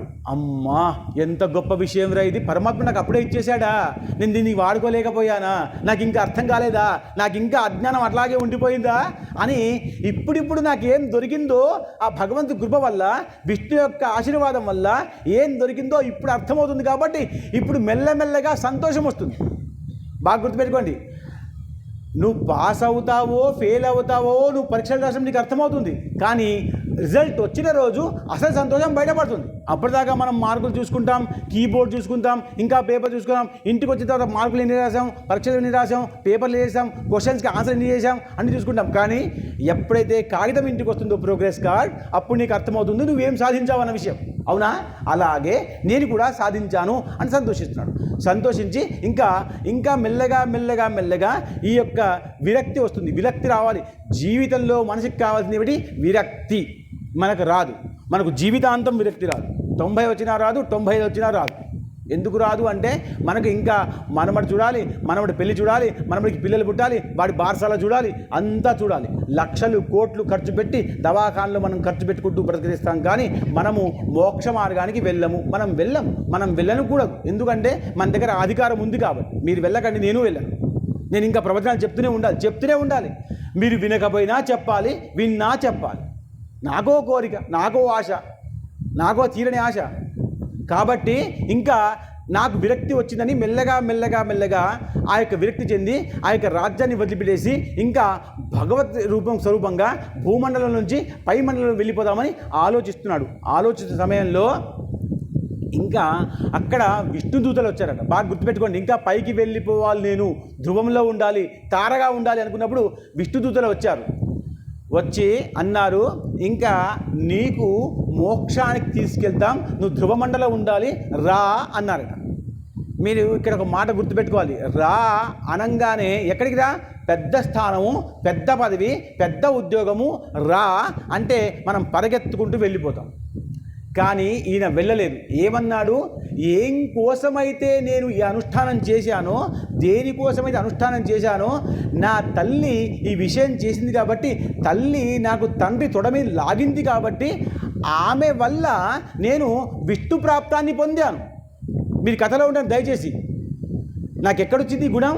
నా తల్లి నాకు తొడ మీద నుంచి లాగడం వల్ల, తండ్రి తొడ మీద లాగడం వల్ల నాకు ఈ గుణం వచ్చింది కాబట్టి, నాకు ఈ ధర్మ మార్గాన్ని పంపిన తల్లికి ఏమి ఇస్తారో చెప్పండి, అది నేను స్వీకరిస్తాను. నా తల్లికి మొదలు మోక్షం ఇవ్వండి, లేదా నా తల్లికి అధికారం ఇవ్వండి, లేదా నా తల్లికి ముక్తి ఇవ్వండి. ఆ తర్వాత నేను ఎందుకు? నా తల్లి కృప వల్లే. బాగా అందుకనే కైకేయికి ఎప్పుడు కూడా రాముడు దూషించలేదు. ఆ తల్లి అలా చెప్పడం వల్లే ఈయన అరణ్యాలకి వెళ్ళి, వనవాసానికి వెళ్ళి ఋషుల యొక్క దర్శనం చేసుకున్నాడు. కాబట్టే శరభంగ మాముని, అగస్త్య మాముని, అత్రేయసుడు మాముని అందరూ కూడా ఈయనకు గుణాలు, ధర్మాలు, శస్త్రాలు, అస్త్రాలు ఇచ్చాడు. కాబట్టే నేను రావణుని చంపాను అని గొప్పగా మనసులో అనుకొని తల్లికి మాత్రం గౌరవించాడు. అది కూడా కైకేయికే, సుమిత్రకు కాదు. అది రాముడి గుణం. అదే రామో విగ్రవాం ధర్మ. అలాంటిది ఇతడు కూడా నా తల్లి వల్ల అలా నేను వచ్చి ఇంత గొప్ప సాధన సాధించుకున్నానే, కాబట్టి నా తల్లికి ఏమిస్తారు అంటే, అప్పుడు వాళ్ళు అన్నారు, అదిగో నీ తల్లి దైవం దిక్కు వెళ్ళిపోతుంది, ఒకసారి చూడు. నా మాట వినింది. దైవం దిక్కు వెళ్ళిపోతుంది చూడు, ఆమెను చూసిన తర్వాత అయినా నువ్వు రా అంటే సరే అన్నాడు. కానీ నాకు ఇంకొక బాధ్యత ఇంకా చేయవలసి ఉంది. బాగా గుర్తుపెట్టుకోండి. నాకు అన్ని బాధ్యతలు ఉన్నాయి. బాధ్యతలన్నీ త్యజించిపోవడం, వదిలిపెట్టిపోవడం వైరాగ్యం. మీరు ఒక్కొక్క మాటకి అర్థం తెలుసుకోవాలి, ఇలా రాసుకోవాలి. అన్ని బాధలు, ఎన్నైతే బాధ్యతలు ఉంటాయో అన్ని బాధలు తీర్చిపోవడం వైరాగ్యం. కానీ విరక్తి అంటే ఈ బాధలు కూడా నేను తీర్చకూడదు. ఎందుకంటే దీని తర్వాత ఇంకో కోరిక వాళ్ళకి పుడుతుంది కాబట్టి. రాజ్యాన్ని సుఖంగా చూసుకుందామా? ఇంకా రాజ్యంలో అందరూ సుఖంగా ఒకేసారి అయిపోరు. ఒక్కొక్కళ్ళకి ఒక్కొక్క సమయంలో ఒక్కొక్క సమస్య వస్తుంది కాబట్టి వాళ్ళిద్దరు కూడా తృప్తిగా ఉండరు. కాబట్టి నేను రాజ్యాన్ని పూర్తిగా సుభిక్షం చేసిన తర్వాత, ధర్మపాలకుడు అయిన తర్వాత, అందుకనే రామరాజ్యం ఇప్పుడు కూడా కావాలని, ఎందుకంటే అక్కడ ఎవరికి సమస్యలు లేకుండా చేశాడు రాముడు. అలా చేసి వస్తానని ఆగాడు. ఆగితే ఇక్కడ తండ్రి చనిపోయాడు. కొంతకాలం తర్వాత ఆ యొక్క ధ్రువుడికి తండ్రి చనిపోయాడు, ఆ యొక్క సురుచి చనిపోయింది, సునీత చనిపోయింది. కానీ ఉత్తరుడు ఉండిపోయాడు, తమ్ముడు ఉండిపోయాడు కదా. ఈ తమ్ముడు ఉండిపోతే ఒకసారి ఇంత రాజ్యం చేసిన తర్వాత యక్షుల మీద యుద్ధం చేద్దామనే ఉద్దేశంతో ఆయన అక్కడ సహస్రదేహ అంటే అరణ్యానికి దూరంగా వెళ్ళిపోయాడు. చేసి యక్షులతో యుద్ధం చేద్దామని నిర్ణయం తీసుకున్నాడు. నిర్ణయం తీసుకోగానే యక్షులు అందరూ వచ్చారు, ఉత్తముని చంపేశారు. చంపేస్తే నా తమ్ముడిని చంపేస్తారా అని అతి కోపంగా క్షత్రియ ధర్మాన్ని గుర్తుపెట్టుకొని, నేను రాజునన్న విషయాన్ని గుర్తుపెట్టుకొని శస్త్రాస్త్రాలు తీసుకొని అడవికి వెళ్ళి ఎక్కడైతే తమ్ముడిని చంపారో అక్కడ అందరూ యక్షుల్ని పిలిపించి అందరితో యుద్ధం చేస్తారు. అందరూ ఓడిపోయారు, అందరూ పరిగెత్తారు. కానీ యక్షరాజు వచ్చాడు. యక్షరాజు కుబేరుడు ఆయన వచ్చాడు. ఆయన రాగానే ఆయన మీద బాణం వేయడం మంచిది కాదు, గొప్పవాడు పెద్దవాడని మౌనంగా నిలబడితే అప్పుడు ఆకాశం శబ్దం వచ్చింది, నువ్వు ఈయన మీద బాణం వేయకూడదు, ఎందుకంటే నువ్వు ధార్మికమైన రాజువు కూడా ధార్మికుడవు కూడా, నీకు విష్ణు కృప ఉందయ్యా, అలాంటి వాడు ఇలా తప్పు చేస్తారా, చేయకూడదు అని చెప్పంగానే ఒక్క మాట మీద బాణాన్ని వేసేశాడు. అవునా ధార్మికుడినా నేను అని గుర్తు తెచ్చుకున్నాడు. అంటే ధర్మాన్ని కొంతకాలం పాటు సమయం ప్రకారంగా మర్చిపోతాడు. ఎందుకు? కార్యం ముందుకు వస్తుంది కాబట్టి. ఏం కార్యం? తమ్ముడిని చంపిన కార్యం.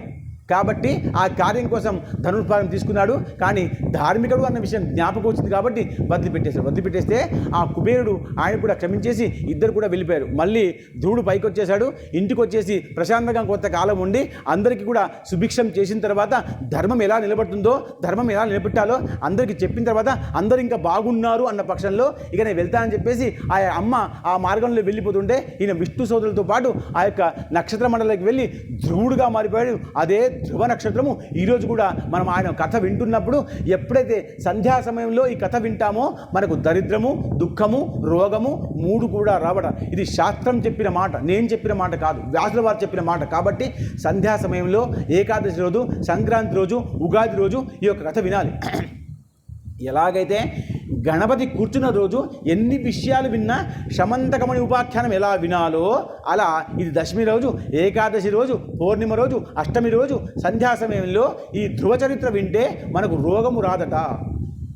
బాగా గుర్తుపెట్టుకోండి. కాబట్టి గొప్ప విషయాన్ని ఈ నరసింహపురాణం చెప్పింది. కాబట్టి ఈ యొక్క ధ్రువుడు చాలా చిన్న కోరిక కోసం పెద్ద విషయాన్ని సంపాదించుకొని అతిపెద్దగా ఉన్నటువంటి ఆ యొక్క ధ్రువతారాన్ని సంపాదించుకున్నాడు. కాబట్టి ఒక చిన్న అవమానం పడిపోకుండా కృషించి, శ్రమించి, కష్టించి భగవంతుని పట్టుకొని ఆ యొక్క మోక్షానికి వెళ్ళిపోయాడు. ధ్రువ భగవానికి జై. ఈ రోజుతో ఈ కథ ముగుస్తుంది. మళ్ళా రెండో విషయాన్ని కనుక్కునే ప్రయత్నం చేద్దాం. ఎత్ర యోగేశ్వర కృష్ణో ఎత్ర పార్థో ధనుర్ధర తత్ర శ్రీ విజయోభూతి ధ్రువ నీతిర్మతిర్మమ. స్వస్తి స్వస్తి స్వస్తి.